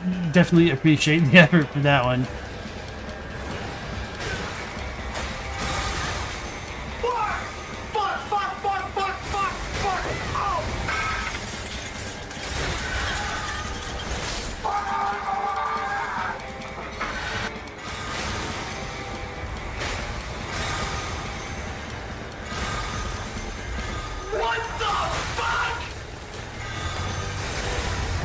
Alright, Katie, thanks for dropping in. You take care and have a good night. Charred Thermos just closed an account.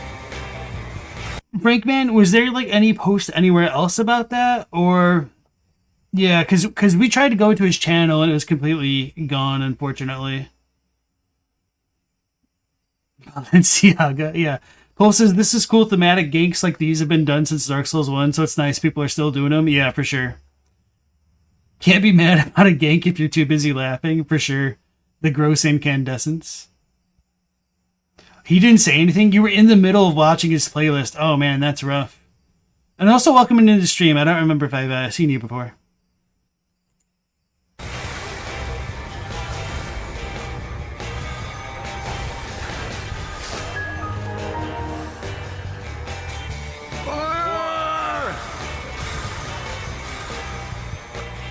Attack! Destruction.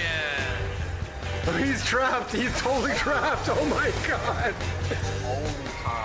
And to be fair, these guys are ganking reds, and you know the meme, red's bad, or red man bad. He got melted.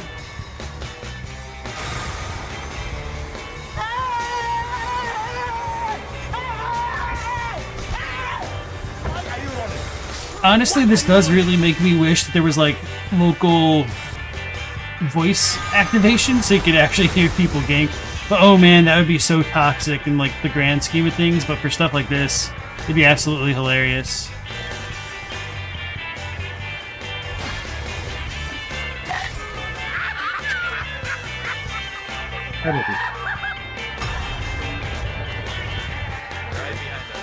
Fire! And then Wrath of Gold. Charge, brothers! He can't escape our golden wrath.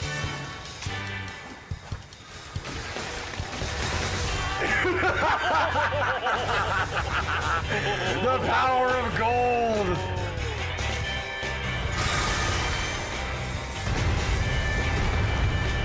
Not the beast! Ah! I'm losing my eyes! Eyes!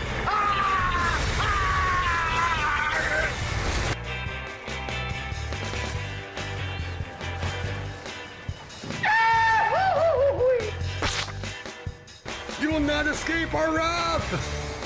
Gold! Gold!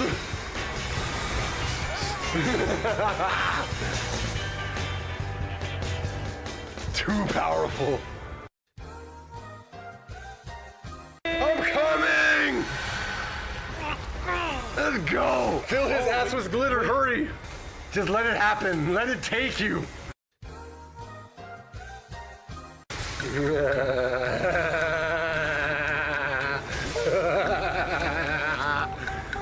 Elden stars!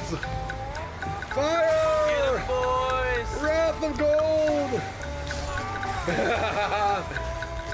T-pose! I'm gonna watch my back. You guys gonna watch forward? Copy. I'll watch her. Oh, there he is! Ah! Fire! Brothers, charge!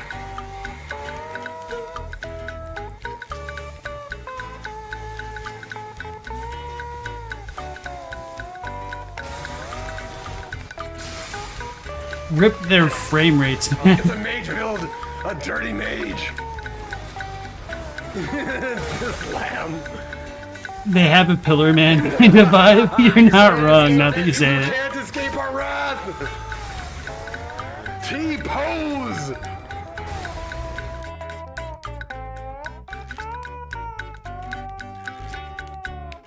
That's cute.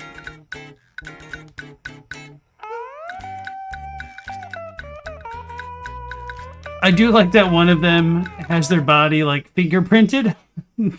the gold mask we all know and love.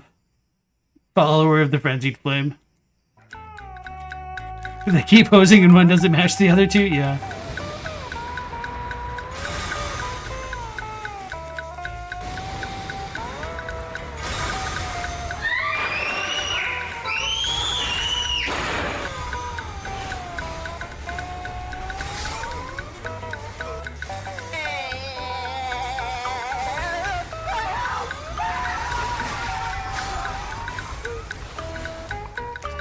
I do wonder if they ever got beaten by an invader.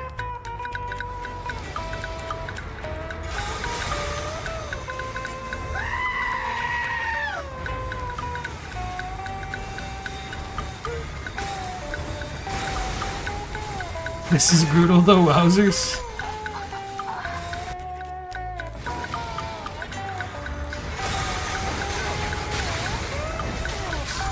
Oh snap, they do get got. We'll get 'em next time. The Call of Duty sound effect.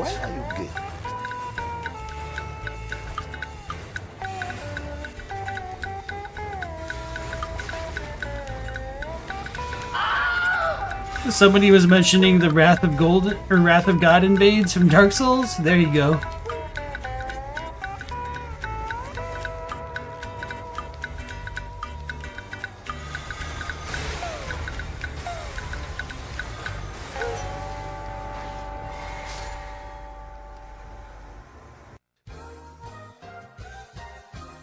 We must paint his nipples gold. Whoa, Look at okay. these cheeks. These chiseled cheeks.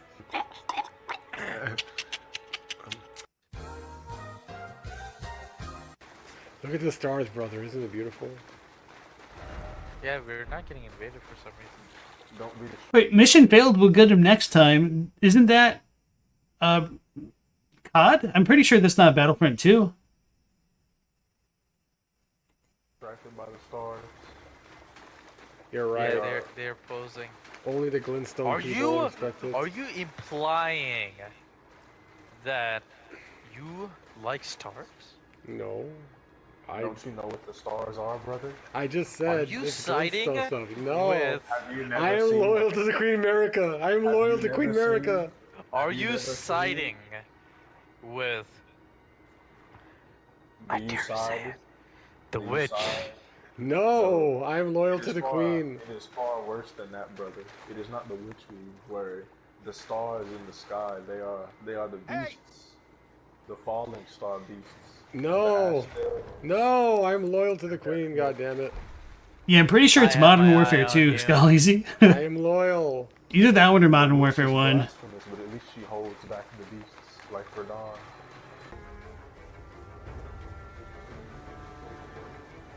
Gabagook.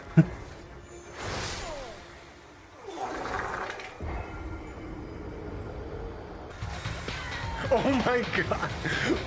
Yeah, he's a fingerprint. We have to. We have to do it.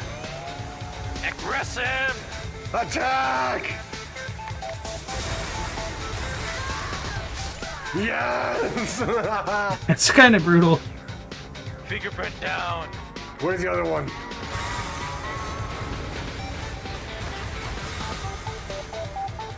He's an agent of the Three Fingers. He must be defeated.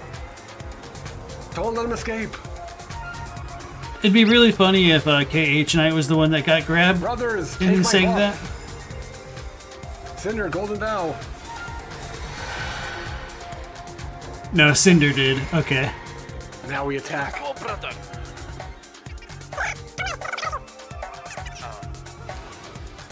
He's firing, look out! Elden Stars!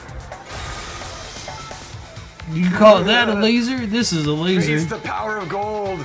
Did he leave? Oh my god! Why are they leaving? They're really that scared.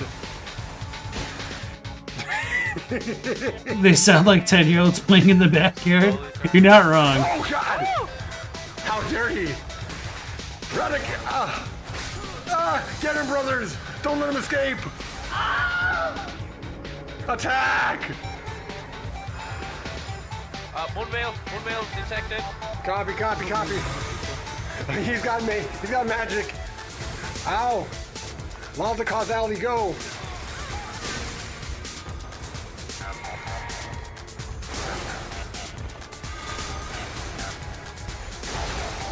Yes! I wonder if they just like causality all three of themselves and just like stood next to somebody. That'd be kind of funny.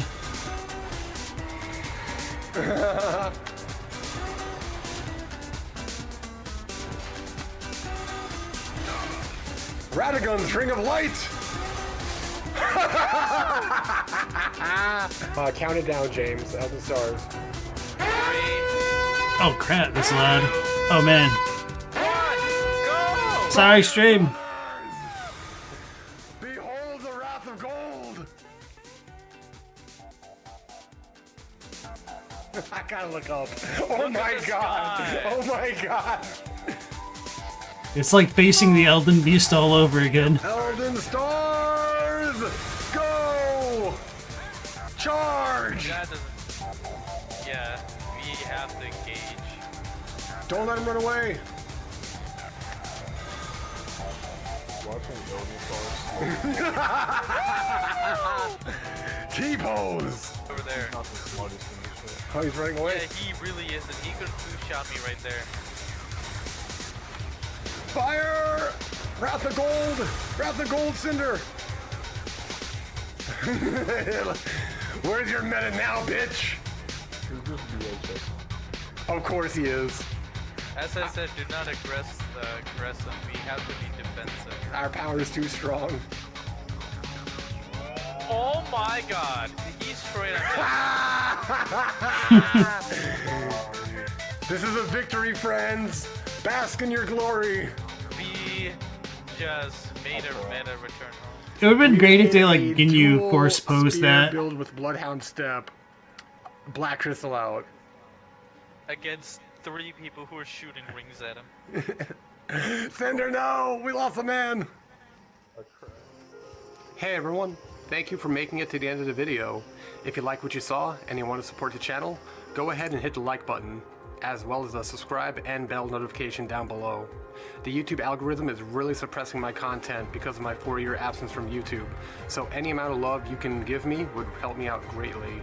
I really appreciate it. I have more content planned for the future, more build videos, and more tournament content, so if you're interested in that, stay tuned for more. Thank you for watching, and have a good one. Peace. Alright, if you guys enjoyed his video, go ahead and leave him a like. The link is in the chat. So, I was thinking about doing Cosmos, but I think now it might be worth looking for that criticism about multiplayer. I don't remember the actual title of it, so... Nope. PvP. Dark Souls PvP is a tacked on feature by Gabri. Okay, so we might do another Cosmos video after this, if we still have time. Yeah, we should have a decent amount of time, like maybe like a 30-minute video or something like that, depending on how like I react. So I'm just gonna drag this up so that way I knew that I watched it. All right. Dark Souls PvP is a tacked on feature by Gabri. 2 years ago. So this is a Dark Souls one, not necessarily Elden Ring, but nonetheless, I do think most of these comments are still going to apply to Elden Ring. And then after this, I might just give my comment on Elden Ring PvP in general, or just, FromSoft PvP in general. So I do think this is a really interesting idea here.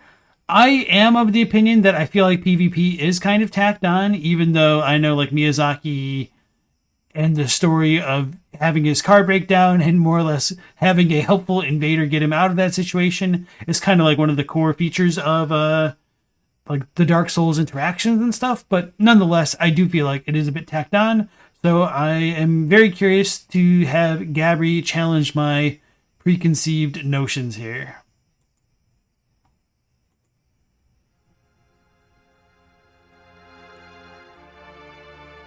Alright, this is already an S-tier video for having Anxious Hearts or Anxiety from Final Fantasy VII as part of the soundtrack. So go ahead and like it. It's really quiet though. Hello everyone. In the past few years, the Souls multiplayer...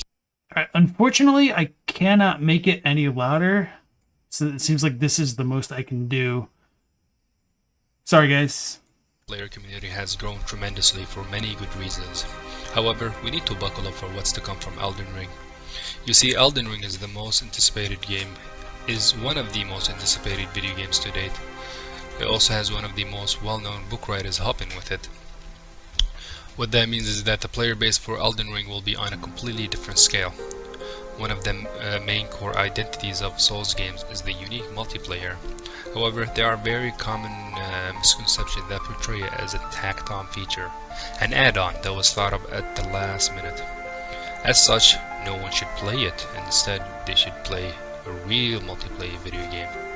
In this video, I will elaborate on how wrong these claims are, so fasten your seatbelt and enjoy the video. When developing the Souls games, there are so many obvious hints that showcase how FromSoft had multiplayer as an idea from the get-go, next to all of the PvE elements. A true Souls game is not a PvE or PvP game. It is a hybrid. From the gameplay's perspective, one of the many interesting hints is how they handle hit stuns. Many of you don't know this, but in Dark Souls 3, hit stuns between enemies and players work quite different.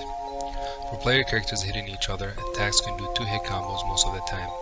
Those same hits against enemies may allow 1-hit and no true combo, or may allow 3-hit combos instead to be a true combo. Not to mention the stun duration that allow 2-hit combo against players might be smaller or larger against enemies that let you 2-hit combo them. The reasoning behind this is probably due to the balancing reasons, such as ensuring no infinite combos. If it was a tacked on feature, an add-on, surely they could have simply let the player deal with the hit stuns of PvE. Why would they care enough to go and change all of the hitboxes to accommodate both PvE and PvP? However, a person overreaching can say, well, maybe it was done that way in order to make sure NPCs aren't cheesed at, and not necessarily player characters. Well, if that would have been something that I was going to bring up, and also like vice versa, it could have been so that NPC invaders couldn't just cheese the player with infinite combos, but okay. That's the case, they could have designed the NPCs similar to how they would design a khknight his stun-wise, and save themselves quite a bit of time and resources making unique gameplay features just for them. Why choose to make NPCs quite different if the player characters are the only ones that can take advantage of it? Another person overreaching might also say, then how come the devs allow you to play offline as a feature? Well, that's a feature that almost every single multiplayer game has. It's just Souls games doing an excellent job melding PvE and PvE together. If you notice, when offline, you still get invaded by NPC invaders and are still able to summon NPC help. This shows that NPCs are a placeholder for the actual mechanic of multiplayer, sort of like a tutorial of how the multiplayer ties into the lore of the world. To experience the entirety of Souls game, you are supposed to get invaded, and if it isn't a player, it will be an NPC. Meaning, invasions are part of the overall experience of a Souls game regardless if you are online or offline. And as we inferred earlier, NPCs serve as a placeholder for those who can access online or choose not to. For balancing, it is done from the get-go through various ways. For example, many rings are balanced in a certain way to make sure they are not abused in PvP.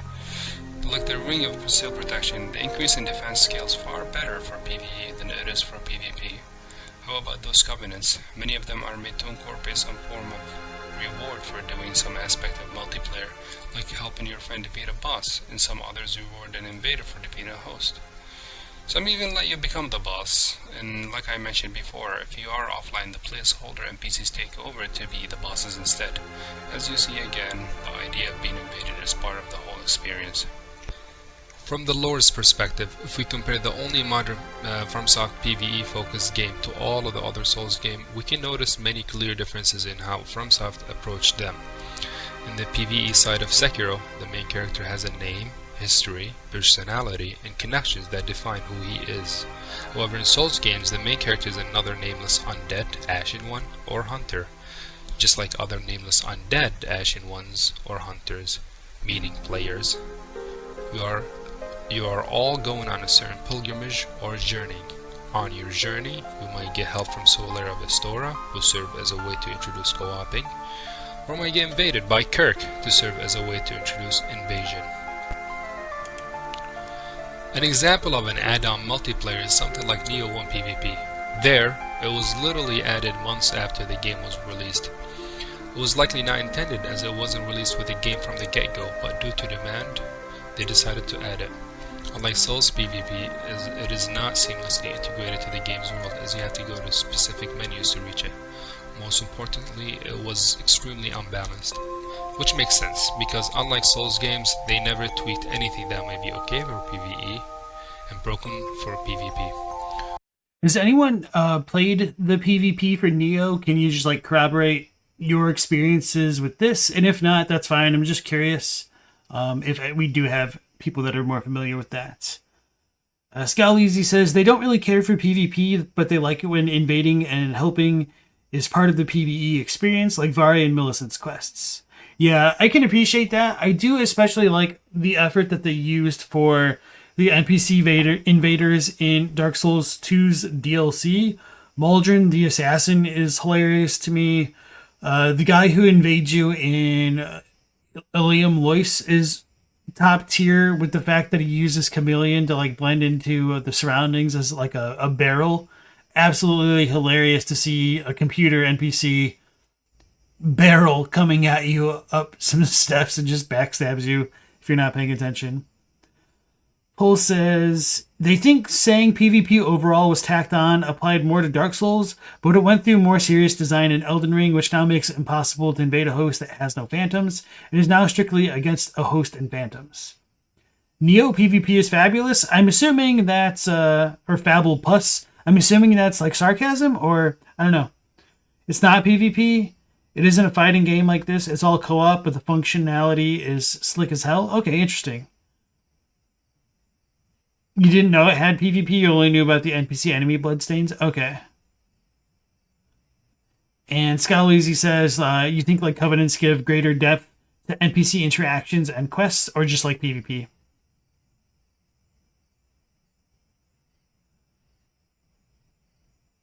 Okay. Let's go ahead. Which is understandable, as that requires far more effort to do if the game is already finished. It is easier to do all the tweaks from the beginning of development little by little. The balancing of Dark Souls PvP is quite poor, there is no denying that. However, if you played a true tacked on PvP like Neo, you will know the horror of a completely broken PvP. The balancing being poor is a shortcoming of Souls PvP, not because FromSoft doesn't care about PvP. It is more that after the DLCs were finished, the supporting of the games altogether, PvP or PvE, is dropped completely. If you do your research, most of the balancing that came for Dark Souls 3 catered mostly for PvP and less for PvE. From the speed of weapons to how poise works, and many other changes that happened in the first year of support. So they do support PvP after release, it is just the time frame is usually until the last DLC is released. This is probably due to the contract they have with Bandai, as in the end it is all about business. It sucks, as Souls games have so much potential for the multiplayer. It's just we gotta show these companies how much people love it, and there is a market for it instead of whining and bickering about how we should play a real PvP game. Like another fighter, shooter, and MMOs, as if we don't have enough of those already. In the end, whether you like it or don't, there's nothing like the Souls games multiplayer. In other multiplayer games you go through many menus and loading screens just to get to the good stuff, which hurt immersion quite a bit. That's not the case for Souls multiplayer. The level of immersion you get from how seamlessly the multiplayer is integrated to the world is unmatched.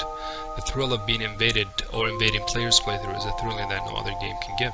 The way you can leave your sign on the floor for any random person to pick it up, hoping to end up in a fight club so that you can show others how cool your new build is and how good you are at the game, is an experience that no other game franchise has achieved. You are not held to a preset character with a preset moveset. You can personalize your playstyle to your liking through builds and many different weapons, all with a gameplay that is very responsive and weighty, that demands your attention and skill. I can go on and on about many different reasons why people love to play Souls PvP. However, I think it warrants another video if I have the time and energy to do one. I hope by now that I have shown enough to clear the misconception of Souls PvP is a tacked on feature. The funny thing about those claims is some claims that follow them will be like, From Software needs to make a PvE game only so multiplayer doesn't hold it back. I mean, from that statement alone you can infer that FromSoft clearly designed Souls games with multiplayer in mind from the get-go. For they had to make areas a specific way so multiplayer can work. They had to make the story progression work in a certain way so multiplayer can work. They had to make the gameplay work in a certain way so multiplayer can work. Otherwise, clearly they could have made all those areas quote better if there wasn't any multiplayer, right? Right. The reality of the story is that all of FromSoft modern games had multiplayer except Sekiro. So the unique multiplayer of Souls is as much part of what makes a Souls a true Souls, just as much as the other areas that define Souls as such. So many games have adopted a Souls-like nature, when in reality everything that Souls did aside from the multiplayer was done before all the Souls games. In older games such as the Legacy of Kain, Onimusha, and Tenchu series. So really, no game is like a Souls game if it doesn't have the only mechanic that truly separates it from other games, which is the invasion and unique multiplayer system. Don't get me wrong, I do want FromSoft to make some PvE only games, as I adored Sekiro. So why not have both, like what FromSoft is doing now? You just need to be open-minded enough to understand that the reason they decided to omit multiplayer from Sekiro is the same reason they decided to have multiplayer for Souls games, and that is what their vision were for each of their games. And clearly, the unique multiplayer is as part of their own vision when it comes to Souls games as any other core aspect. That is all for this video, and I wish you a wonderful day. Take care. All right, I think that's a good video. Obviously, it could use like a little bit of extra tender love and care in terms of like the production values, balancing the music, and bumping up the mic audio. Obviously, like when you're first starting out a channel, like there's a lot of growing pains to go through, and my first videos were pretty lacking on that front as well. So I'm assuming they got better over time as their channel continued to grow. So I do have some criticisms, or maybe not like criticisms, but thoughts to offer in relation to some of Gabri's points here. But going through the chat real quick, FBidel88 says, some of the most fun they had in Dark Souls 1 was invading in Blighttown or hiding behind the rock at the Painted World bonfire, ready to cast Firestorm when an invader came by. You do invade an NPC in Dark Souls 1? Yeah, you can invade Lautrec. Yeah, as Paul says. Invading at its core is role-playing an enemy after all. People looking at it as a duel as though it's the only legit way to play are the ones who have the opinion it's bad or tacked on. I wouldn't necessarily agree with that, and I'll get into that in a moment here. And yeah, I am familiar with Dang It Jim, as I like to say it. I haven't watched any of their videos yet, though. PvP/co-op also costs money on PS4 5 to go online, which is another barrier to entry. Very true. Demon Souls was the first time something like that was done, so it was very rough and completely unbalanced, but you can notice a great improvement once they got to Dark Souls. There was a spear that completely destroyed the durability of all your armors and weapons. True story. And also, like, I really liked the idea of, like, the King in Yellow boss fight thing, and of course, I think they refined it with the half-light of the church in the final DLC for Dark Souls 3. So I like the idea of a lot of the PvP stuff, but I feel like they could refine the formula quite a bit. So to come back to some of Gabri's points, in that if PvP was a tacked on feature, they wouldn't have different balancing parameters for weapons and armor and defenses and like hitboxes and hit stun and things like that. I think that is a really, really good point, to be fair. But to also go back to the point that they also criticized is that they did balance it around like NPC invasions and stuff like that. Of course, like there is a little bit of interplay with that, but I think while they're not wrong, it doesn't also like incorporate the full perspective of people who are critical of Dark Souls PvP. And for me personally, I would say it is kind of a tacked on feature just because of the barrier to entry being so high and the ease of access being kind of miserable. Like, in khknight's stream earlier today, they were talking about like how would you make like multiplayer more accessible. They're talking about the things like the good that Covenants brought to the table and stuff like that, as well as like other ideas that they had. Unfortunately, I did have to dip out of the stream at the time, so I didn't get to hear like all of their opinions on it. But for me personally, some of the reasons I don't do PvP is just how long it takes to find matches, the downtime between matches, and also the kind of mismatched matchmaking to begin with. So Elden Ring is really bad on that front because when you're Invader, you can end up quite often in a scenario where it's a 3v1. So it kind of forces players to play a bit more degenerately in order to accomplish their missions. There also isn't a lot of incentives to do PvP when you're only getting rune arcs. Those content creators did have a really good idea that I heard for the first time today of incorporating a rune arc shop in the roundtable hold or something like that. So it incentivized people to do PvP and turn in those rewards for something from the roundtable hold, whether it be like a fully upgraded like plus 25 weapon or something else. It doesn't really matter. I think that was a really insightful way that FromSoft could incorporate more incentives for PvP in Elden Ring specifically. But setting that aside, in Dark Souls, it was really awkward trying to either get humanity or Ember up amongst all these other things to encourage invasions. At least Dark Souls 3 did have it a bit more organically, where you would get Embered up after a boss fight, which was really a smart design choice. And Dark Souls 2's PvP was supposedly the best, but I didn't get into it because of like all the issues with like hacking and just cheating and super sweats and all that. But not having like dedicated matchmaking or servers or things of that nature just makes it really clunky and kind of awkward to play compared to just how smooth the experience is going through PvE elements specifically. So while I do agree that they definitely put in a decent amount of thought with their PvP, I do commiserate with the people who say that it feels more tacked on than anything organic to a lot of people's gameplay. Of course, I do think that there is a lot of value to PvP and that it can vastly change the way that people interact with the game for better and for worse, but mostly I think for the better. So I don't think like it's useless or that it shouldn't have been incorporated at all. But another point that I did want to make up with like PvP specifically is that it could also have just been a byproduct of them trying to balance having cooperators in their games and stuff like that. So, of course, they have done more balancing overall to make it a bit more fair, but just in general, like a lot of the builds just feel very unfair.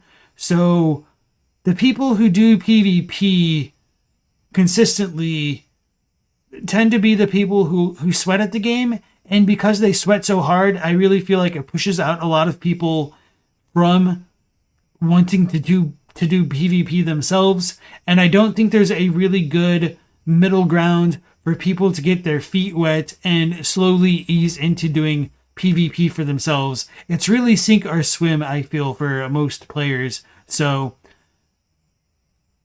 yeah, it's just very against like a lot of the design philosophies of many other multiplayer games, and especially like fighting games, which I think is a really big difference between like what Gabri was talking about with like the multiplayer in the Dark Souls games versus like games like Call of Duty or like Street Fighter or like Smash Bros or something like that. And of course there's like all those issues with like network latency, which I don't even want to touch on yet, but that's also been a huge detractor for me wanting to play the game. So that's a little bit of enough monologuing for me for right now. I might say a few more things after I catch up a bit with the chat. This video is an answer in search of a question in your eyes.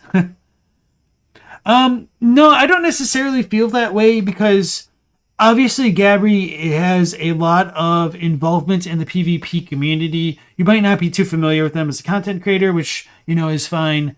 So this is a criticism that I'm sure they've heard for years, and they finally felt the drive to make a video on this topic, which is why they made it. Hey, that guy's Zorg, welcome in. You don't know where to ask this, but does anyone know what happened to Charred Thermos? You're going to show your friend his channel and it's gone. So yes, that pretty much just happened today. Well, we don't actually know what happened, but his channel was live yesterday because I was prepping for the stream and I had included all their stuff for this. And I told them that I was going to react to their video today. And as I loaded into the stream, somebody told me within like the first like 5 minutes or so that Charred Thermos's channel had been deleted. So it seems as though the channel has been deleted. We don't know why. It's very unfortunate. I hope like Charred Thermos is doing fine and it wasn't like a mental breakdown or anything like that. Maybe it was a YouTube thing. We don't know. So we're just kind of like waiting for any more additional information. So sorry to be the bearer of bad news and welcome into the stream. Because yeah, I was originally intending on watching the first Agony of Effort episode today. Paul says, to be honest, this is really the only game series that has this mechanic and you hope they never change it. They already got rid of Covenant, sadly. So I do think there is value in PvP in their games and stuff, but it isn't nearly polished to the level of their PvE, which is why I feel like many people feel that PvP is a tacked on feature, even if it isn't necessarily tacked on to the degree that PvP was tacked on to Neo or Neo 1. And so that's why I have in my notes down here at the bottom of the screen that if Neo PvP is a 1 and it truly got tacked on, you can make the argument that FromSoft's PvP kind of feels more like a 3 out of a 10-point scale, in my opinion, because it just like, it's very clunky. And so some of the issues for PvP with me in terms of like the ease of access comes to how often people need to make tailor-made builds, how long it takes to make those tailor-made builds, how much effort it needs to go into farming equipment and consumables if you want to be like more of a meta PvPer, as well as how hostile these games are to enabling those kind of things for high-level PvP. Because if you do fight somebody and you lose all your consumables and don't get a kill, that feels terrible. Even if you get a win, sometimes it feels like you spent more to get the win than you got out of it. But, you know, that's just kind of my perspective. Others might disagree about it.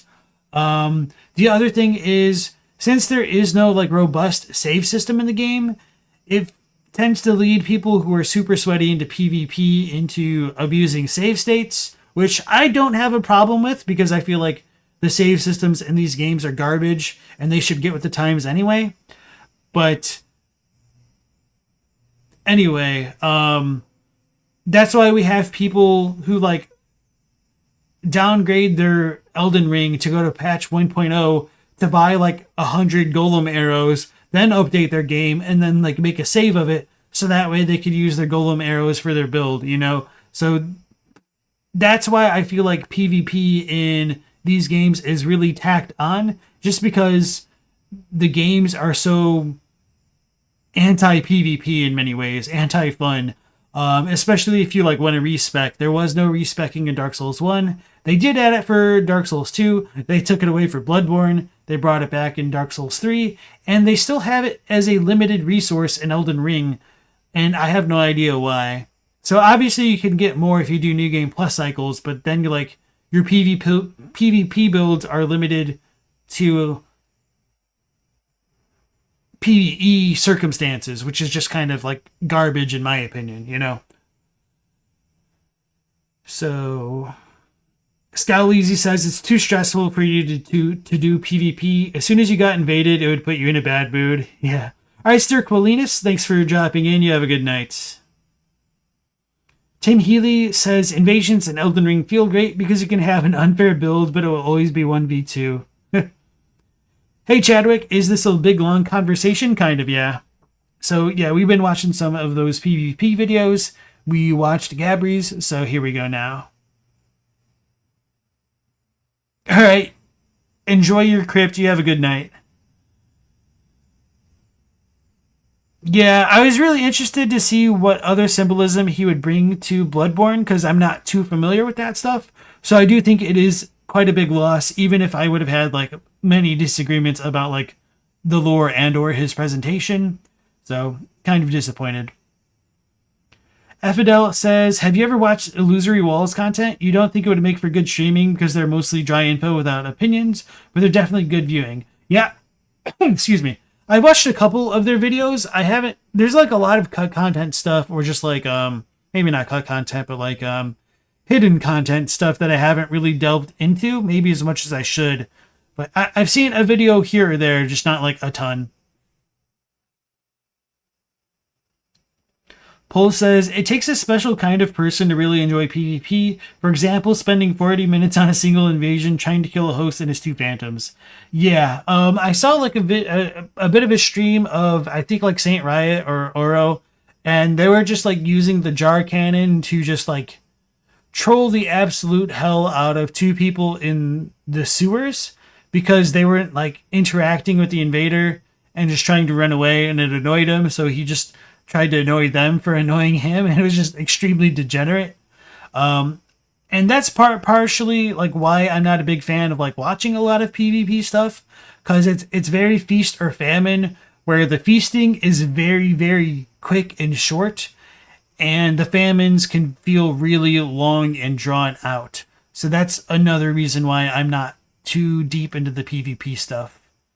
So yeah, and going back to what I said earlier, just like a lot of the network latency issues really take away any enjoyment that I personally get out of PvP, just because if I hit somebody with a hitbox that looks like I should have missed, it feels garbage to me. It also feels beyond frustrating if I get hit by something that I know I dodged, which is like part of an issue with Dark Souls 2 in general. When you dodge the Pursuer's Thrust or Sir Alan's Thrust, but all of a sudden your player model gets teleported like 8 meters to the left or right onto their weapon, it's just beyond frustrating to me, and that's just like par for the course with PvP in most of their games. And Bloodborne is definitely the worst because of the ranged effectiveness of like the Evelyn and the Blood Tinge, and just being able to like 3-shot somebody, or worse if they have like completely cracked out blood gems. So yeah, and just blood gems and blood gem farming is absolutely ludicrous just to enable a certain build in Bloodborne specifically. It's the basest human behavior. It warrants a psychological peer review study. You might be right about that. That would be a very interesting study to look at for sure. But what you did say about like it requires a certain person to like be into the PvP, I don't think you're wrong there. And I almost feel like, and this might come across as like a little bit derogatory, and maybe I mean it, I don't know, that I feel like almost no matter what FromSoft would have included for like a lot of the PvP, that the PvP enjoyers would just kind of deal with it regardless, and that these dudes are kind of like gluttons for punishment, or like true masochists. So yeah, definitely some very derogatory language perhaps, but I mean, I do think there is kind of a kernel of truth to it, and I do think the state of PvP could be much improved in general. And to be fair to them, like they also agree, like they want to improve PvP. There is a lot of nuance to what they do. There is a lot of a component of skill to what they do, which I can respect the hell out of. But just the presentation of it just doesn't grab me, unfortunately. The worse the PvP gets, the more it becomes the Dark Souls of PvP. Yeah, it could be 2 stick figures and we would enjoy it. Like, unironically, I don't know if you guys like ever saw like the like Newgrounds stick figure fights where like they would just like be animations of like 2 stick figures fighting for like 5 minutes at a time. I would watch it, enjoy the hell out of it. So definitely a very big kernel of truth in that statement there. Yeah, and Scaleezy says the best non-chalice gems came from DLC Winter Lanterns. But if I remember correctly, there's like a difference of like 6% between some of those Winter Lantern gems and the gems that you could get in the chalices. And with 6% of one gem being a thing, that would add up to an 18% difference with a full build of 3 blood gems, which is a ridiculous amount for how low HP values were in that game and how little damage was mitigated by armor. Not to say that damage wasn't mitigated by clothing, but definitely not enough to the degree that's comparable to something like Dark Souls or Elden Ring. Yeah, Bloodborne PvP was insane if you grind it. And of course, like Bloodborne's PvP was really, really nerfed with just like how limited it was with like the the maidens and everything, the chime maidens. All right, Boxer Wing, you have a good night. So we've got about 40 minutes left. Maybe we'll do a short video here and then end it there. I'm probably going to regret this, but let's go ahead and look at... I took a Dark Souls lore quiz. Could you answer these 40 questions? So I feel like I'm going to do terribly, and this is by Lost, who's another member of the Roundtable Hold. And I should probably like have given them notice, but you know, we're just kind of winging it at this point. The best chalice gems are 27.8. Oh, you might be right about that. That'd be like a 9%. For some reason, I was thinking it was like 23%. Yeah, that is a massive difference. Okay. Alright, so moving on to a new video, setting the PvP stuff aside. Once again, thank you to khknight for like allowing us to react to that stuff. And thanks to Ziostorm earlier for dropping by and letting me react to his content as well. So let's go ahead and pivot to, I took a Dark Souls lore quiz. Could you answer these 40 questions? So even though I am pretty familiar with Dark Souls lore, I'm not super familiar with like the nitty gritty. So I'm better at like the text-based stuff and not so great with like environmental stuff, especially with like the span of all 3 games. So the Dark Son Gwendolyn was different to the others of his family. For what reasons? Oh, it's because of the Moonlight stuff. Okay. Oh, maybe this isn't too bad. But you're a Souls YouTuber? I'm more of a Bloodborne one, and I delved into Dark Souls stuff just because of like the translation stuff, and I thought it was interesting to share. Maybe I'm better than I think, but I definitely know my forte is Bloodborne, and kind of now like Elden Ring. There's just a lot of content to span between all 3 Dark Souls games. Arrow Moonlight, and so they raised him as a girl. You must select 3 answers from this question. What? Please choose 3. The other 2 are true, I think. I didn't see the last one. Okay. I got it! I did! That one. Does Lost have a link to the quiz? Maybe you could try it yourself first? You know, that's a good idea. Let's see.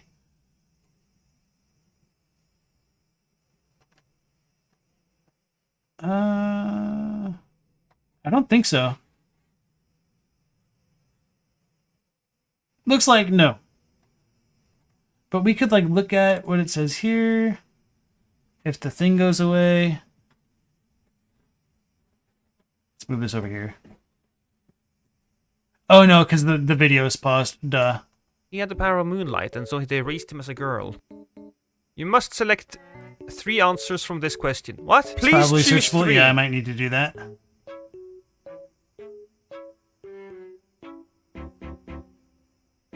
I know it's gonna change the camera in a second. I should be able to read it. Uquiz.com. Why did I got pause it? Uquiz.com. How well do you know Dark Souls lore?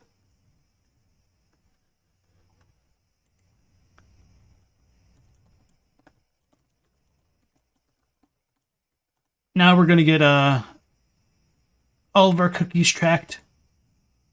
This looks right. Oh man, this would be really bad if like the ads have like questionable content, doesn't it? Fear the old lore. Nah. Just do LP. How well do you know the lore of Dark Souls? All about the lore of Dark Souls. This includes all 3 games, so if you haven't played 1 or 2 of them, no worries, just guess. You can just go for the questions on the games you have played. Questions will start off fairly easy and get progressively harder in their opinion. You might think some of the later ones are easy, of course. Okay. By Shard of Manus.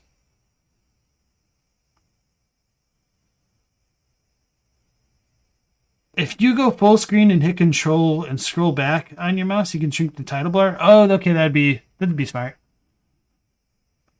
Do you think it's a clickbait thing made by AI? Maybe. Like a lot of these things are. Before her revival, Anastasia of Astora cannot talk. See or speak? I don't know if she couldn't see, but maybe... Yeah, whatever. Correct. Should I wait for you guys to answer? Trusty Patches hates what? Clerics. Or does he hate jelly beans? Correct. What is the true name of the Emerald Herald? Shanalot. I'm pretty bad at remembering names, to be honest, but at least I know that one. She couldn't lick her elbow either. Maybe she just needed to practice it a bit more. Oh no, because she doesn't have a tongue, you're right. You got me. What do all firekeepers have in common? So, I would say they're all blind, but obviously that isn't the case with Shanalot. Shanalot can also talk. Maybe Shanalot is disabled? That's kind of mean, and they're all deaf. Wait, wouldn't disabled and blind be the same thing? I feel like this is a trick question, but they can't leave their fires. I know it's gonna tell me that they're blind, but I'm gonna go with disabled because they can't like leave. Hey, okay. I'm surprised. I thought it was a trick question. Which character braves many of the perils of Lordran and survives despite being human and incapable of resurrection, and why? And survives. Well, that's kind of arguable because he can get got. He can get got. I don't remember if Sieglinde dies. I don't think so. Or Shiva of the East. Well, I feel like Sieglinde can work. I don't remember if she actually dies. Shiva, he had a quest, but it got cut, right? You don't have to fight him, do you? I don't remember. He can live. Solaire can die. I feel like this is another trick question. Yeah, I know Sieglinde is the daughter. I just don't remember if she dies after she kills her dad.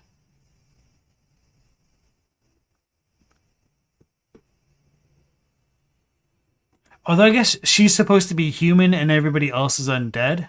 So yeah, I'm going to go with Sieglinde. Hey, okay, we got it. There's an answer. Okay, she doesn't die. The old Iron King had a court magus by the name of... Ooh.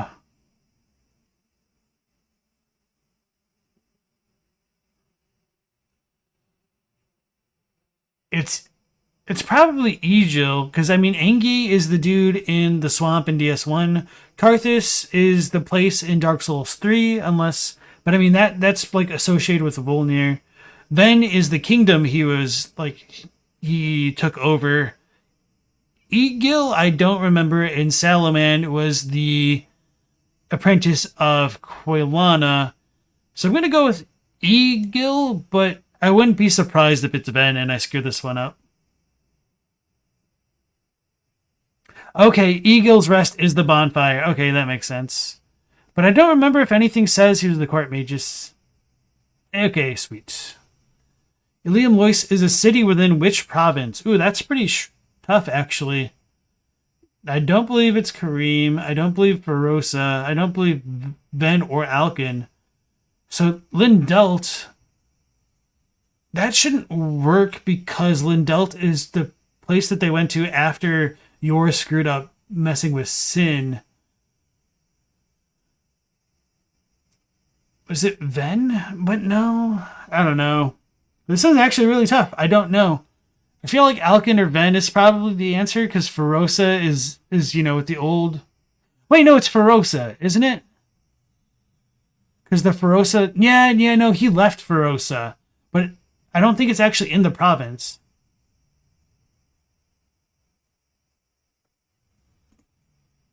Hey, okay, I got it. I don't think it's actually technically in the province. I thought he was just the king was... The Burnt Ivory King was a former commander of it, and then he left.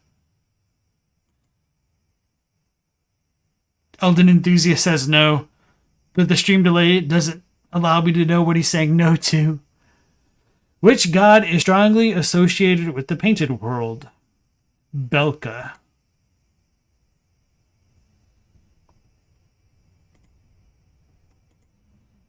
Engi was driven from the Great Swamp for what reason? It's kind of a nuanced question.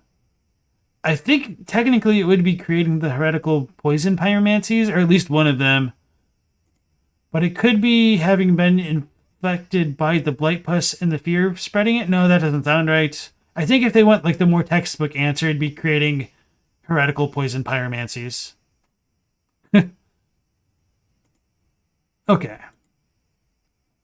Name the 3 sisters of the Sable Church of Londor. It's almost like they heard me say that I'm bad with names, right? Yuria, not Irina, not Carla, and Elfrida. Lily Ann. Or is it Lilith? I'm pretty sure it's Lily Ann. Farianor. Alright, got all 3. Finally, Velka's a legitimate answer. She's all of them. All of these were Velka. There was the theory that I poisoned all of Blighttown. Maybe.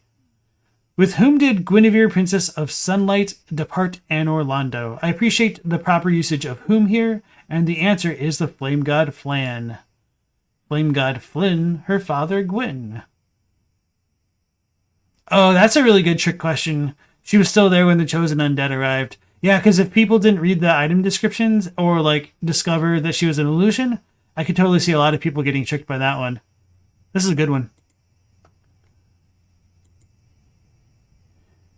Kieran, one of Gwyn's 4 knights, also belonged to which order? The Lord's Blades, right?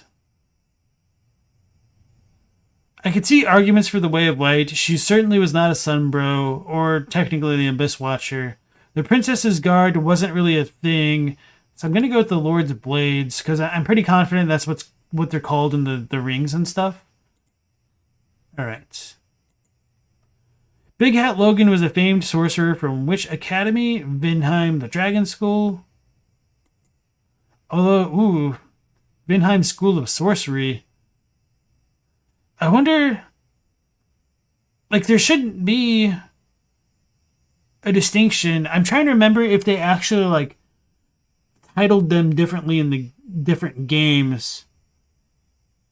Because the dragon stuff became a little bit more apparent with Dark Souls 3, I think. Whereas it might have just been Vinheim School of Sorcery in DS1. I'm going to take a risk. Go with the School of Sorcery. If I lose it, I lose it. I thought it was a trick.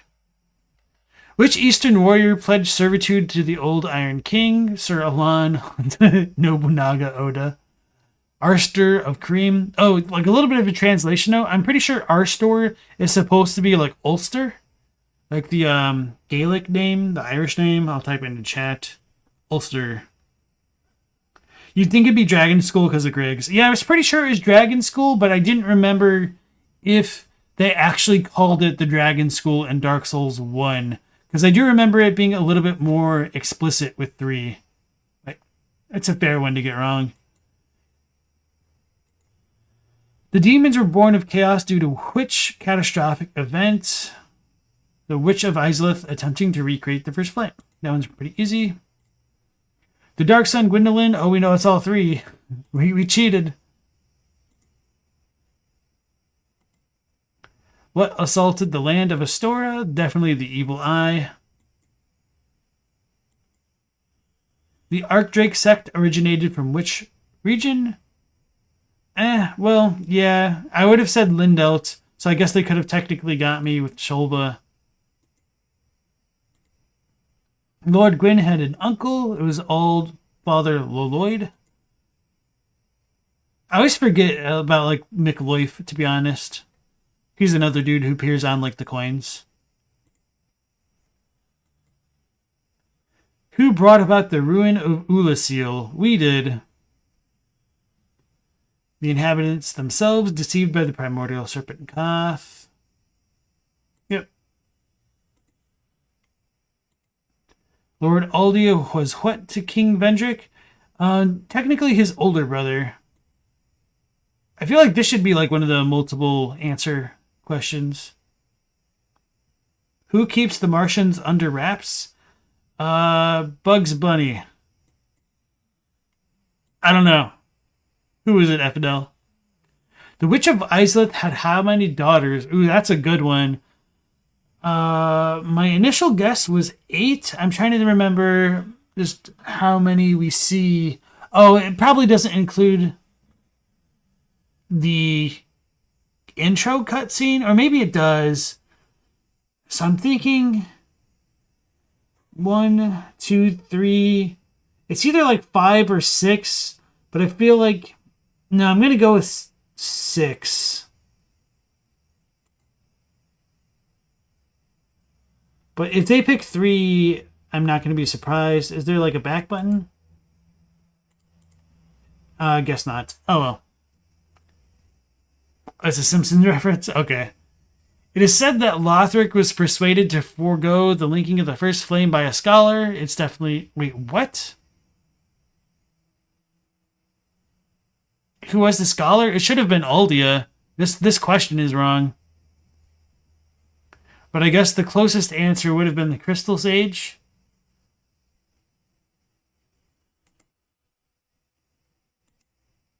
Incorrect. Whatever. So I'm assuming they're saying like Sullivan. What are the names of the known shards of Manus? Who is Dusk? Oh, no, that's the girl from Ulasil. I'm having a moment here. Nashandra, Alana, Carla, Nadalia, and Alsana.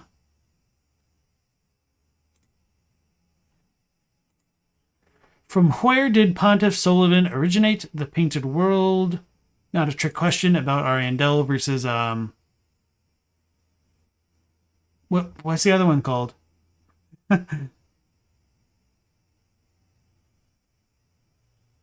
Ariamis. Took me a moment. Got you right before it popped into chat.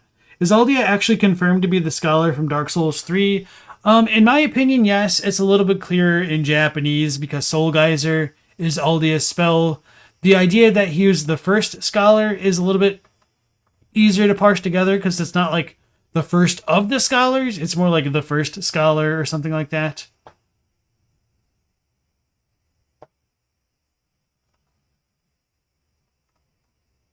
A lot of people think it's Soli, but Deep Lore LP says Aldia. Yeah, I think it's definitely Aldia because he was a big doubter of linking. Knight Artorius brought a unique item with him to Ulasil to aid him against the dark sorcery of Manus. What was it? Certainly the ring, the crest, the covenant? It'd be the covenant of Artorius. Wait, no, he got it down there. So it'd be the silver pendant? He shouldn't have had that, though, so it'd be the Great Shield. I'm going to go with the Great Shield of Artorius. Because he should not have brought this with him. He made a covenant with them down there, according to the false story. I'm going to go with the Great Shield. Screw you. For what reason was Gwyn's firstborn child stripped from the annals of history? I don't know if they actually sided with the dragons in the war. I would disagree with that. Kind of. I mean, this is kind of technically the most right. But let's go with the first one of siding with the dragons in the war. He lost his Van Halen collection. Definitely worth stripping from the annals in that case. Seath betrayed what secret about his kin to the Great Lord? The Storn Scales were their source of immortality and their weakness to lightning. That seems plausible. The Primordial Crystal was the source of their immortality and their weakness to lightning. The Archies was the source. Let's go with number 1. Because Seath himself lacked the scales, but he probably would have been fine if he had scales and he wouldn't have needed the crystal. What effect did the Pontiff eye rings have on their wearers? They turned them into beasts. That spelling of Sullivan is probably real, but it looks like a name off that picture of the pregnant lady with the blackboard with all the normal names spelled weird. Kind of, yeah. I feel like they do that on purpose to make the games feel quote-unquote more exotic to Western audiences, because our more straightforward names will just always sound exotic to Japanese folks. So like in Final Fantasy VI, for instance, Terra's Japanese name is Tina, believe it or not. I think Celeste is still Celeste. So I think calling Terra is a fantastic localization because it sets up a kind of dichotomy between Celeste being Latin for sky and then Terra being Latin for earth. So anyway. Who was the last protector of the illusion of Guinevere and Anne Orlando? This question has brought up debate, thereby changed the answer options. should be none of them. Well, I guess it would technically be Ornstein and Smo.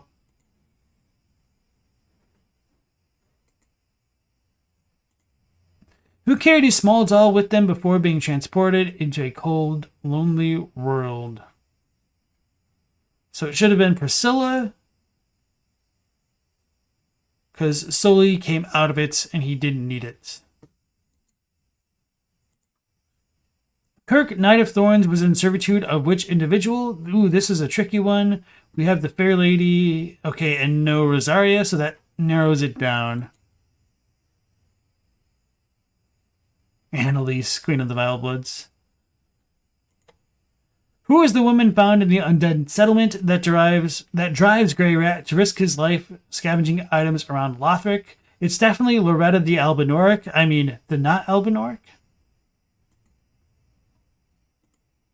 What did Aldrich, Saint of the Deep, envision before determining to devour the gods themselves? The coming age of the deep sea. Yeah, okay. It just seemed like a really easy, kind of almost a trick question. Which were the 4 founders of the Lord Souls? So we've got Nito, the Furtive Pygmy, Gwyn, and the Witch. That one was extremely easy. Okay. Yorm the Giant respected the distrust of his subjects by doing what? That's kind of weird phrasing.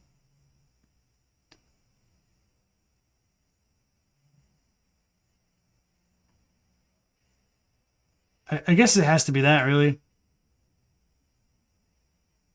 He did sacrifice himself to the profane flame despite that. So it's a little bit weird to say like he respected it, but anyway. Incorrect. Oh no, I lost. So I guess we'll probably find out at the end. Prince Lorien battled against which creature that led to the scorching of his blade? Should have been the twin demons, or whatever they're called, Demon Prince. Yeah, okay. Ocelot, Osiris' youngest child, was supposedly born of what? I mean, humans. I guess not really humans in this context of the games, but dragons. I was going to laugh if it gave me incorrect there, though. Affidel says, unrelated Japanese cultural question. Is a name like Orochimaru seen as being as lame for a character based on snakes in Japanese as it would be to call him John Snakeman in English? I mean, it depends on the context. Like, Orochimaru, not necessarily, but, like, they make fun of that kind of stuff sometimes in, like, One Punch Man or, like, other satirical works of fiction. I'm trying to think if there's like really funny, goofy names in like Psyche K or something like that I can just think of off the top of my head. I know like in One Punch Man, there's Snek instead of Snake, although that doesn't really answer that question the way that you phrased it.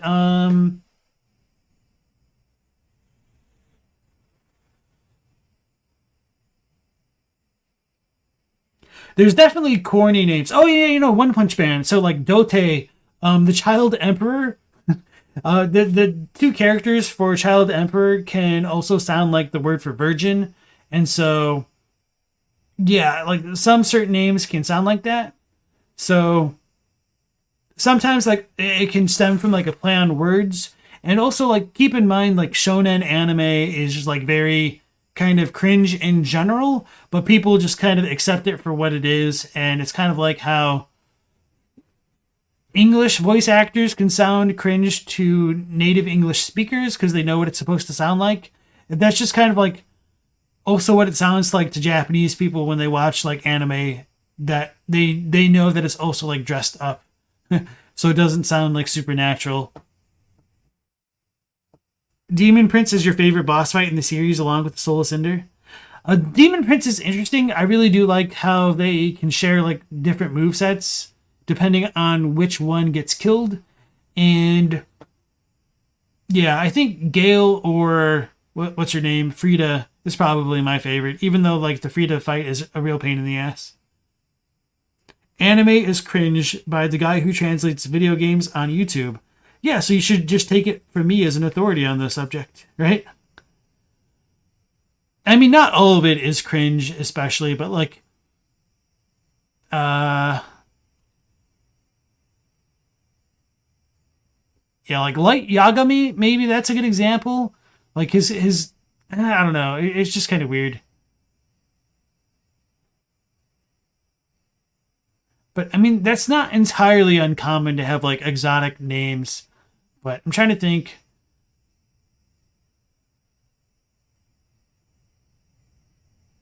Yeah, sometimes it can be named. Like I'm just thinking of like One Punch Man characters, like Pretty Prizna. That's kind of a silly name, but he's also kind of a silly character, so maybe that's not as fair. Whereas like Orochimaru tends to take himself a bit more seriously. I guess like Orochimaru isn't really cringe because like Orochimaru as like the mythical figure was seen as like a big threat and stuff, and like a lot of stuff with anime is just kind of based on mythology in general. So they're kind of seen as like nods or like knowing references to that. I'm trying to think if what would be like a good example of that in English. Well, I don't know if it's necessarily fair to compare like English or like Western names to Japanese names, because Japanese names are almost like Native American names where it's like Inner Mountain for like Nakayama, or Underhill would be Yamashita, you know? So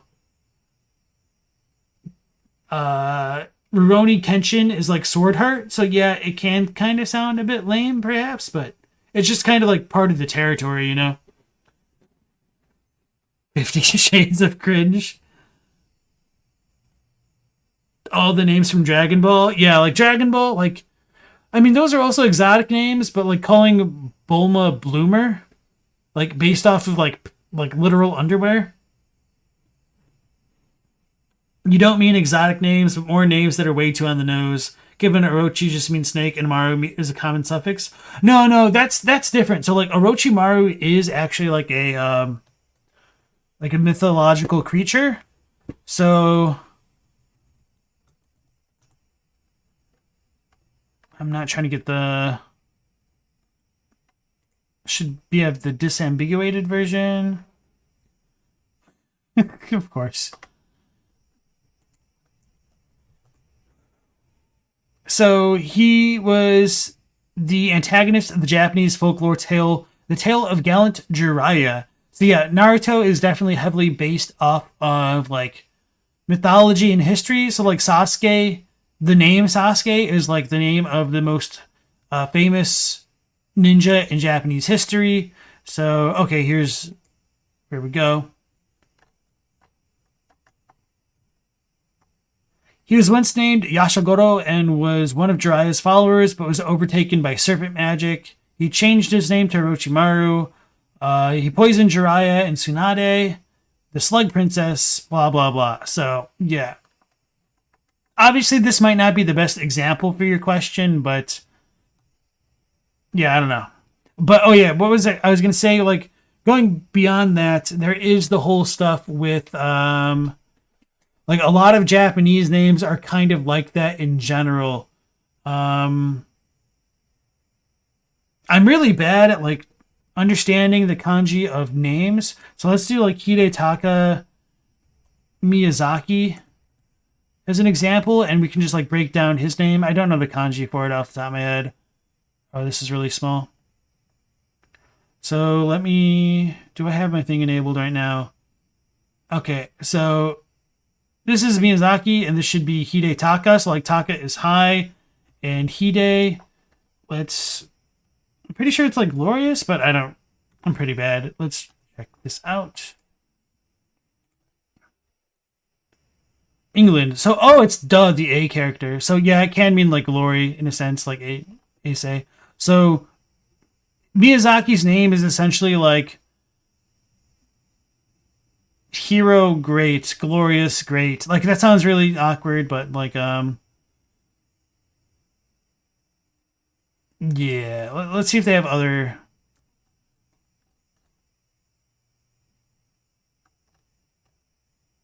I guess they don't really have other terms to go along with it. So yeah, sometimes like when looking up Japanese stuff, I feel like it's kind of hard to get the direct one-to-one. So I use like thesauri quite a bit to just like figure out what a good equivalent of things are in English.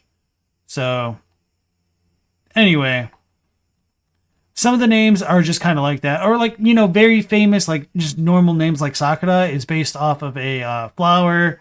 Any name that has like a ko tends to be like a female name, and that could like end with like the character for child. So like Aiko could be like literally like love child. So if you ever named a child in like the US or in the West like love child, that would be extremely ick.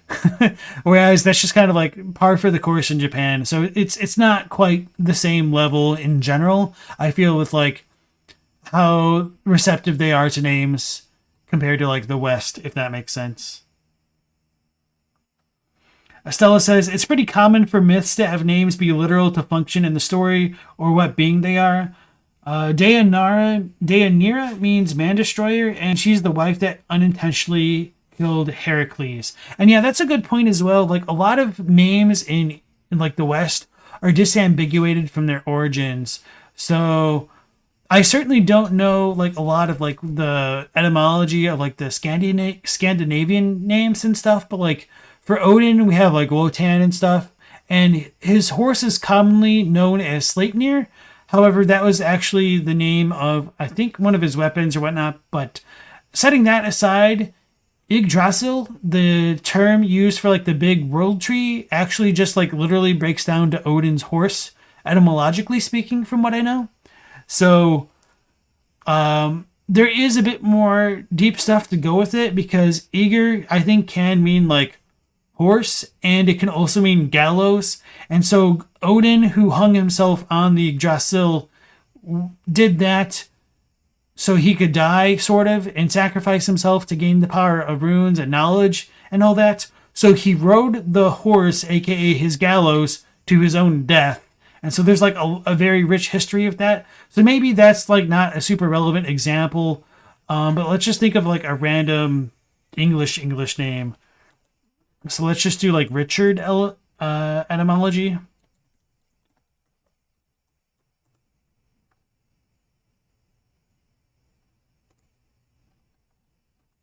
It descends from Proto-Germanic, Rick being ruler, leader, king, and Hardu being strong, brave, hardy. So while we might hear Richard and just think, you know, Richard, it doesn't really mean anything unless you have like a specific Richard in your life that you think of. But like if we treat it like a Native American style name, like Richard essentially just means like strong king or strong leader, essentially like hardy leader, you know? So that's just kind of like a big difference between like names in the West, because there's been such a melting pot of cultures over the years that stuff like this just kind of flies under the radar. So let's go back to our last couple questions here. Yeah, no problem. Wasn't another name for Sleipnir literally Slippy? You're going to have to ask Star Fox about that one. What is the source of Prince Orion's affliction? His battle against the demon prince left him severely injured and maimed? No. In his father's madness? Nope. He vowed to alleviate his brother's curse and to share it with him? Sort of. So you could say like, yeah, like they linked together and that's what it is. Yeah, no worries. I don't mind about the diversion. We probably like won't watch too much more. We might just watch the rest of Lost's video to see how I stack up with the trick questions and how he did as well. And it's pretty short. For what reason did Lord Gwyn link the first flame? Barbecue stopped working. He thought cursing all of humanity and bringing about an endless cycle would be funny. To keep his toes warm, kind of true. To extend the age of fire and ensure humanity did not rise to power. Sort of, but it's contestable. So I guess it doesn't say which ones, the answers to which ones we missed, which is a little bit annoying. So maybe Lost did better. We got 90%. So we missed 4 questions, which I feel like one was definitely a wrong question. So I feel like I missed 3. So, it shows that I am the fake lore tuber of Dark Souls lore after all, right? So let's go ahead and see how Lost did in comparison. That's a hard one.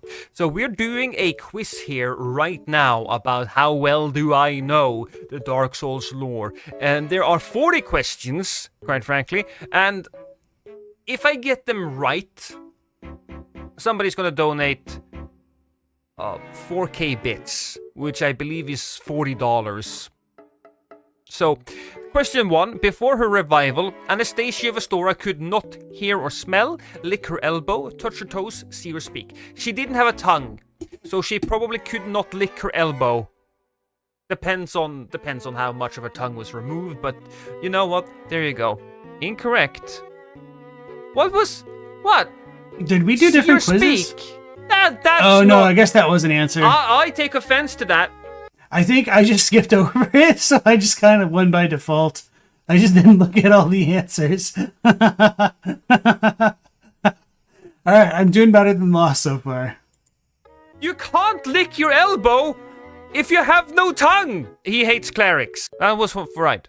What is the true name of the Emerald Herald? Shanalot. Don't even, boyo, I got this one. What do all firekeepers have in common? They're all deaf, mute, they're all blind, they're all disabled, I suppose. Yeah, they're not mute because they speak. They're not deaf because they hear. They're not blind because...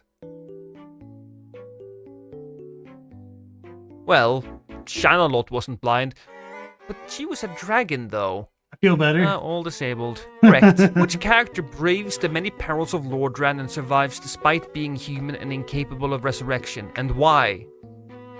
Sigalind of Katarina, to find and attempt to save her father, Siegmeyer. Griggs of Vinheim, to find his idol, Big Hat Logan. Shiva of the East, to find the famed Chaos Blade, or Solera Vestora. Isn't he an undead? I mean, Sigalind of Katarina, I don't think she's undead either. I think it was her. I'm not entirely certain. That was correct, yes, okay. Same the old Iron King had a processes court there. of magus by the name Salaman, Egil, Ingi, Ven, Karthus. I think it's Salaman. I believe we fight an enemy called Salaman. I'm not entirely certain, but I'm guessing the first one. Incorrect. Alright, then I don't know which one. Ilium Lois is a city of which province? It's not Ferossa, Lindelt, it's not Kareem, it's one of these three. Yeah, I feel like this was a bad Thinking question. Ven, but it's more of a guess. I was incorrect. Which god is strongly associated with the painted world?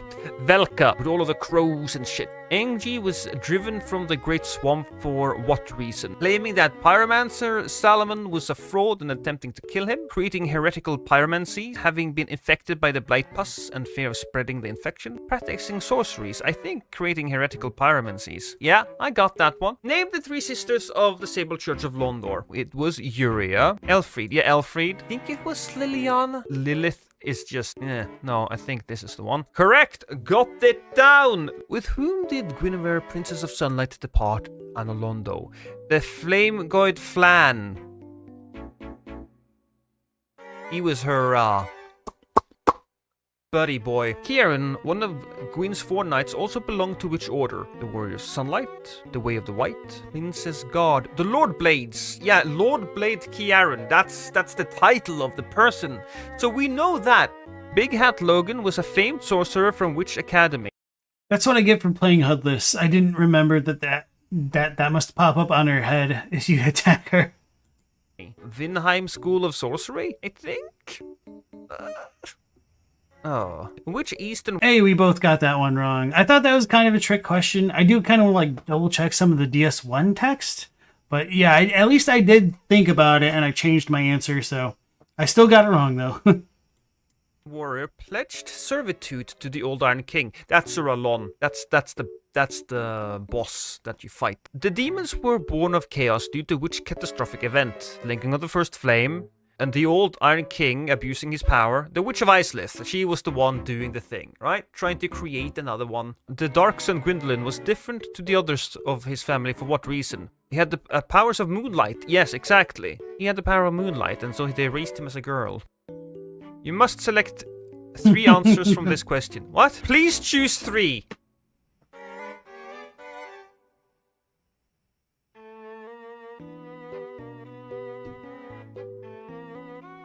Okay. I got it!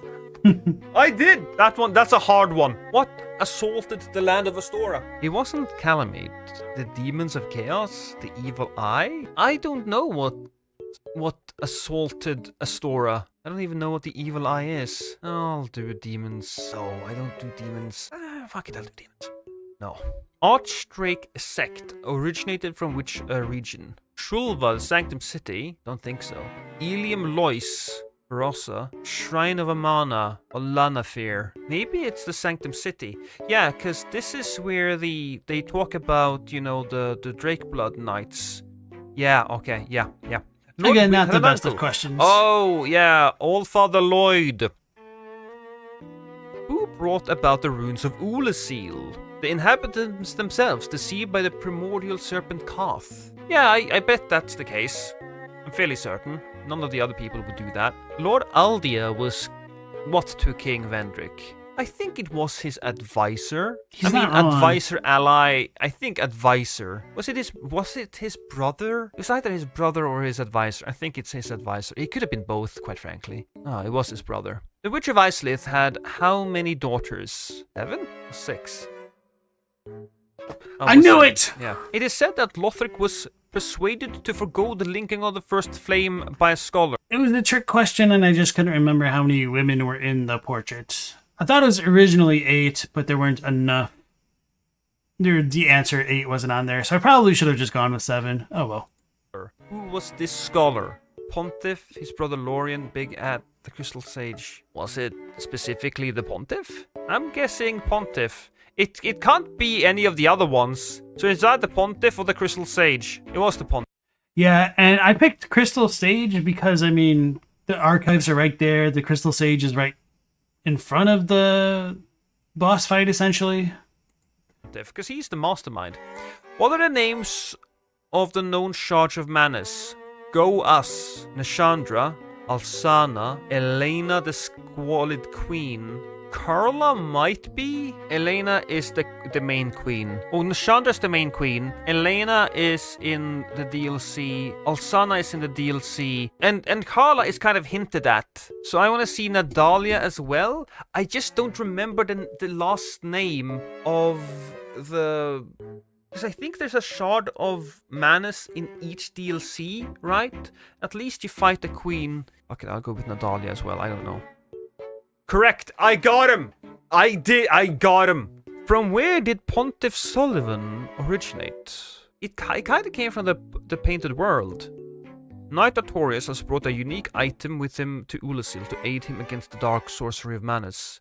What was it? The Crest of Artorius? I suppose since they mentioned the dark sorcery, I'm guessing it's the Silver Pendant. Yeah. From what reason was Gwyn's firstborn child stripped from the annals of history? He voted for the wrong political party. He sided with the dragon.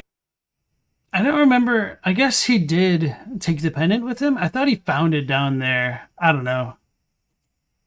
They attempted to overthrow Gwyn and usurp the linking of the flame, or they were birthed illegitimately. Well, I don't think they really fucking cared. Fucking Gwyn fucked a bunch of different things. You can tell by the fact that Dark Sun Gwendolyn has snake legs, but he sided with the dragons in the war. That's a big betrayal and a social faux pas. Secret read what secret about the kin to the Great Lord? Oh, well, that was probably the crystal was the source of their immortality and the weakness to lightning. No, the arch tree was the source of their favorite genre of music was pop. The stone scales were the source of their mortality and the weakness to lightning. Exactly. I don't think that their favorite genre of music was pop. I feel like that's fine. What effect do the Pontiff Eye ring have on their wearers? Grant extend lifespan, transforms wearers into beasts. That's one. Yeah, it transforms them into beasts. And a bunch of other things as well. Who was the last protector of the illusion of Guinevere in Anolondo? Ornstein and Smo. This question has been brought up debate. This question has brought up debate, therefore I changed the answer options. Yeah, well, it's easy. I suppose that maybe Dark Son Gwendolyn was an option, and you could say that he was the one who did it, but yeah. Who carried a small doll with them before being transported into a cold and lonely world? That's Priscilla, one of the big waifus, everybody. Kirk, Knight of Thorns, was in servitude of a witched individual, the Fair Lady. You know, the sexy Spider Woman. Everybody wants to get in with that, even though she's like riddled with disease. Who is the woman found in the undead settlements that drive Grey Rat to risk his life scavenging around Lothric? Well, that's Loretta. She was already dead. She was already dead. You find her bone. Kind of questionable how you can tell that it's Loretta by her actual bones. What did... That's like the privilege of the main character's knowledge. We do actually get lore knowledge from item descriptions transmitted directly into the silent protagonists. Aldrich, Saint of the Deep, envisioned before determining to devour the gods themselves. The coming age of the deep sea. Yes, that's what I think the good dark would be. The deep sea. Which are the four founders of the Lord Souls? Nito, First of the Dead, the Witch of Isolith, the Furtive Pygmy, and Gwyn, Lord of Sunlight. Yeah, got that one down as well. Yom the Giant respected the distrust of his subjects by doing what? Forsook his shield and gifted it to those that doubted him so they may protect themselves. Sacrificed him to the profane flame in order to subdue it. Departed from the profane capital only to return once more upon the arrival of the Beltol. Gifted the storm ruler to those that doubted him and another to his dear friend. I mean, he forsook his shield and gifted it to those who doubted him. I know that they gave the he gave another to a dear friend, but was that specifically what? I'm gonna go with that one though. Oh, that was.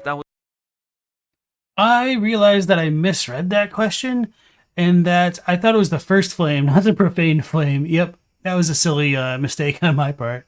Was a little lucky, because I thought maybe he gave away his shield, but no, he got super angry when he was fighting without the shield. Prince Lorien battled against what creature that led to the scorching of his blade? That was the Demon Prince. Not even difficult. I got this. I'm such a fucking genius! You know what, Vadi? How about you go and sit your ass down on the toilet? I'm taking over. I'm stealing your channel. I am the new lore master. Osiris' youngest child was supposedly born of what? Dragons. He says it all the time. What is the source of Prince Lorien's affliction? He was born mute and crippled. No, he shared the curse. He vowed to leave it the brother's curse and to share it with him. Yes. For what reason did Lord Gwyn link the first flame? Because he thought cursing all of humanity and bringing about an endless cycle would be funny. His barbecue had stopped working to keep his toes warm or to extend the age of fire and to ensure humanity did not rise to power. Yeah. That is correct. 88%. Alright, I will give him the benefit that he should have gotten the one right, that Anastasia could not lick her elbow, so I'll call it a draw between us two. You know a hell of a lot of Dark Souls lore, and if you haven't played all the three, well, even bigger kudos to you, friend. Still, you're among the most knowledgeable in the community. I mean, I should have gotten one more correct. The first one, she couldn't lick her elbow. I thought it was going to be a little bit more memey, but yeah, very close. Alright, I enjoyed the video. It gave us some fun content to do ourselves, and yeah, I liked it a lot. So, alright, everybody who's joined in so far, thank you for joining me. That will end things here for tonight. It is very unfortunate that we could not finish off with Charred Thermos's videos. Hopefully you guys enjoyed the PvP content, even though it's a bit of a departure from what I normally do. I'm not sure what I'm going to cover yet tomorrow. If you guys do have more suggestions for me to go over, feel free to do that in the video comment section or join the Discord and leave those suggestions there, and they will get added to the list and we'll go through them. So until then, take care. We will be going live again at 10 p.m. Eastern Standard Time. Stay safe. That's it. Last Protagonist out.